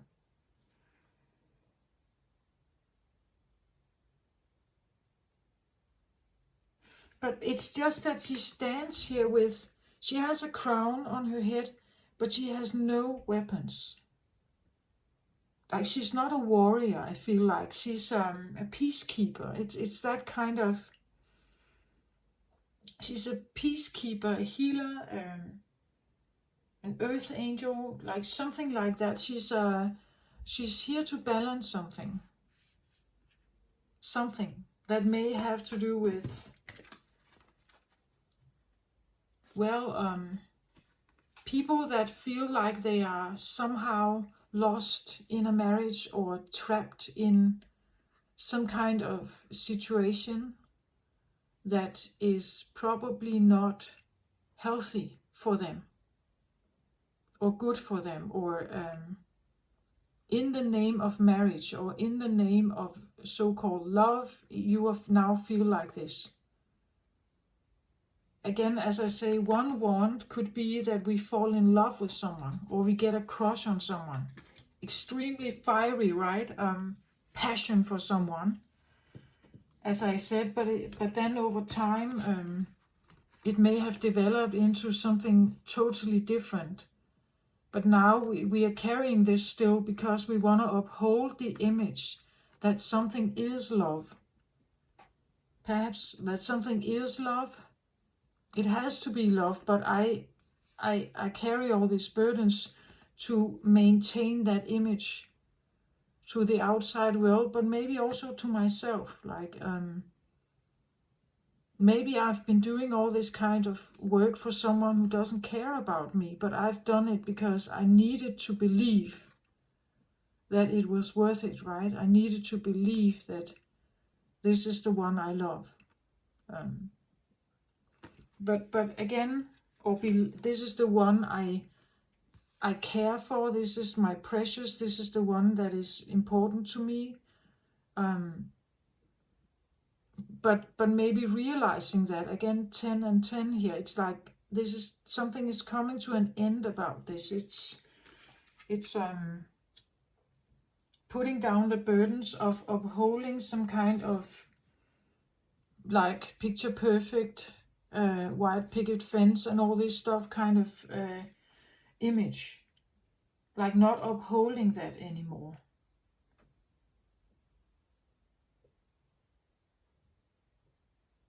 And preparing, educating yourself to become strong enough maybe to say no to something here. That's part of the arc, I think. The confidence is part of the arc. And also the realization that this could be your legacy. This is owed to you karmically, perhaps, in Akashic records. If you somehow release yourself from this, there's a reward, perhaps, here, right? So the more and more you identify with this over here now, which is no longer an outside person, it could be, but it doesn't have to be. It can be an internal thing as well. Also, that if you if you believe that you can be this person, the 2.0, right, who is strong and independent and doesn't want to be married or doesn't want to feel like never ever be trapped again, or she wants to help people who may feel like this, then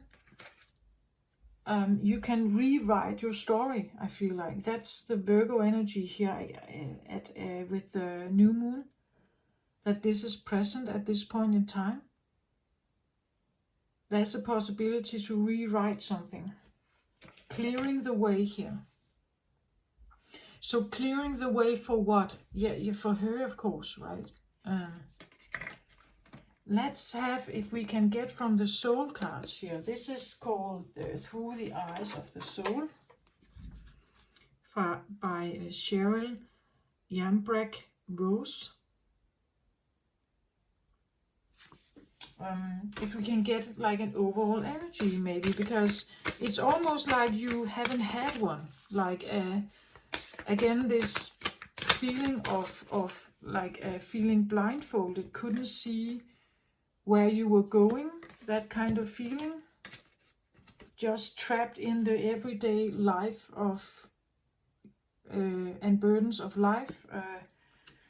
It's almost like there has been no sense of direction maybe, or and maybe you are going to figure it out what that is if you embrace the arc here and leave this other stuff behind. Can we get a card on maybe like an overall energy that links to this Queen of Forces here? Because maybe there are steps, like still steps like to get to her, right? Maybe there are things you need to focus on or things you need to do, and that could be the overall energy that we now need to get maybe a little bit of, like a little card on that. What that could be for now, maybe. Let's have a look here. Be courageous. Truth conceals all. Okay, interesting, right? That's like a bold knight here. Be courageous. Truth conceals all. Maybe you need to speak your truth about something here, or sever the ties. See something clearly. Accept the truth of something here. Accept the truth of something, and when you do that, that's going to help you sever the ties and actually go towards this direction now. At the bottom of the deck, it says regeneration, death, and rebirth. So here it is again. It's like there's a need for a death of some kind of severing here, right? It's almost like take off some kind of rose-colored glasses. What you have been dealing with here wasn't love, right? It wasn't love. It was a burden to you to have some kind of relationship here with someone. It has been troublesome. It has hurt you. You are fully allowed to sever ties with this somehow. Walk away from something. Because it wasn't love, it was a rose-colored fantasy image of something. And as long as you get to that understanding, realizing that, and maybe like literally speaking the truth of something, or accepting it in your being, this is where the severing can happen. This is where the severing can happen, right? Because there is a need, right? There's a need for regeneration, rebirth, transformation. You're supposed to go over here. That's kind of your legacy, I think. There's a potential for some kind of, to create much more balance in your life. If that's what we talk about, and maybe doing it alone, like being single, but being happy like that, right? Being very balanced like that. Rather being like that than being married and feeling trapped in it, right? That feeling, or being in a relationship, a committed relationship with children maybe, and feeling trapped in it. It could be a realization that you need a lot of freedom, like you need space and stuff around you. You need to be alone, right? That you need your alone time and space and everything. That you can't have having this idea about the happy ever after marriage, that being married is the only happiness in life. This is the thing you need. that this doesn't work for you, I think, whoever you are here. Or you get to work with people who are kind of in trouble here, I feel. Who are somehow in trouble here.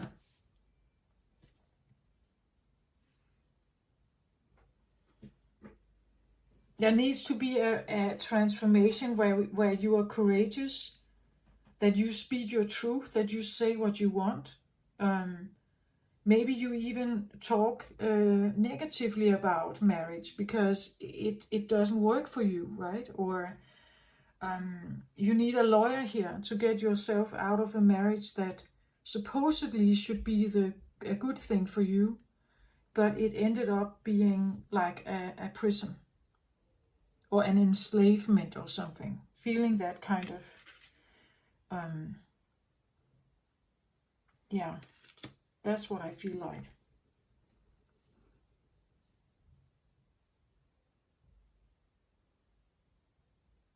And there is this feeling of like rewriting, as I said in the beginning, with the feather and the new leaf, the little new leaf. Could be this reading like a blank slate. You can rewrite your story. That's the new moon here.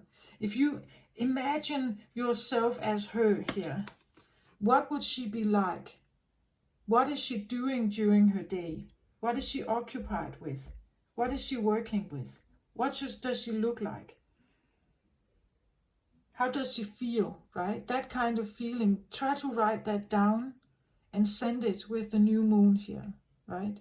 With a little ritual. Yeah, that's what I feel like.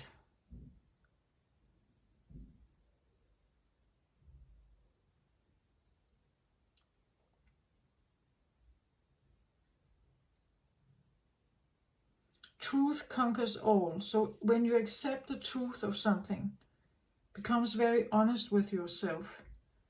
Even if you realize that something you've been working on for years here actually never fulfilled you in any way, it has become such a struggle.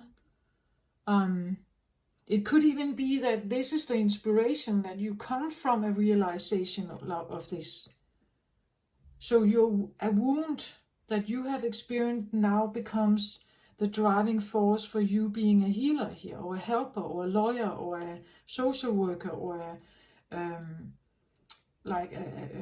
special needs children guide or something, helper. You get my point, that whatever you have experienced here now becomes the key to that unlocks the arc for you.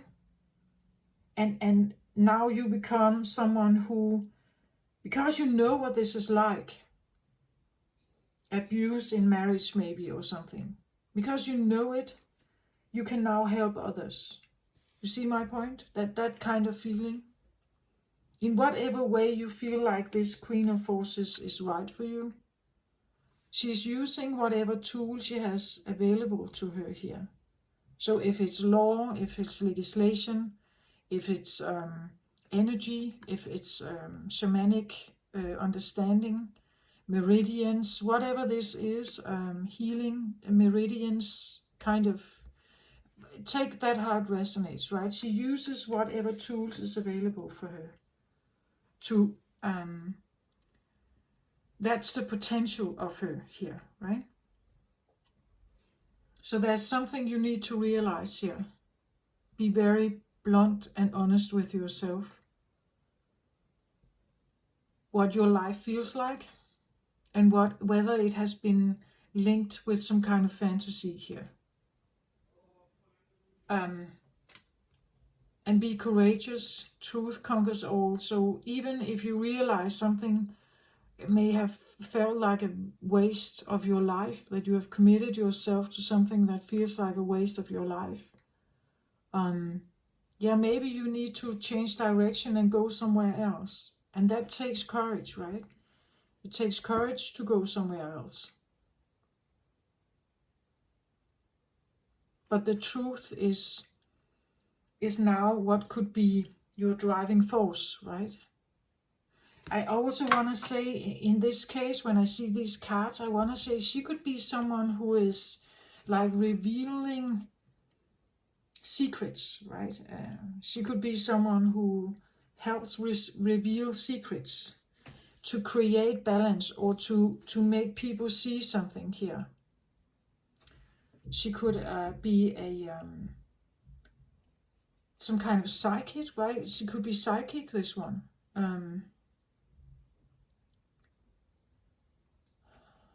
But I see her as very powerful with the forces energy here, like the like powerful fire energy, right? You cannot just stop this one. Like she's quite she stands her ground. You cannot just tip her over, right? She doesn't mind standing in the midst of the turmoil, I think, because she has been there already, right? She has endured some of this stuff, right? And now she learned from it. Now she's no longer a victim of it. She has healed something here. And therefore she stands in a totally different power. You see, that's what I get from the cards here. I hope this helped you somehow out there. So it's a time of being courageous, be truthful, like who would you, if you could rewrite your story entirely, who would you be, right? Who is she then to you? Right? What is that? What kind of person or job or whatever this is about? What can she do? What is she capable of, this one? Right? And still with a humble, like, maybe view. It's not about egocentric with this one. I think after what she has experienced here, she knows better. Like that, because she could be equally powerful, right? As she could become the one who forces someone else to bear the burdens. But I think that's not what she wants, right? She just wants balance. She doesn't want recognition necessarily. She just wants things to be balanced. Nobody should feel like they are trapped into something. It should feel balanced and good and beautiful. Like, and there should be support and love and care, right? That kind of feeling. This is what I have for you. I hope this helped you somehow. Take very good care of yourself, everyone out there, during these new moon times. Do a little ritual if you feel like it's right for you. And maybe also, if you, when you know this, or you just have a feeling that this is kind of in the cards for you somehow, if you allow yourself to go in that direction and you sever the ties to some kind of imaginary illusion here, there's more. She kind of represents the idea of more, right? Much more here in you, I want to say. So when if you somehow know this, maybe it's not that difficult to sever, right? Yeah, I hope this helped you somehow. Take very good care of yourself, everybody. I send you my very best love and light to you all. Bye-bye.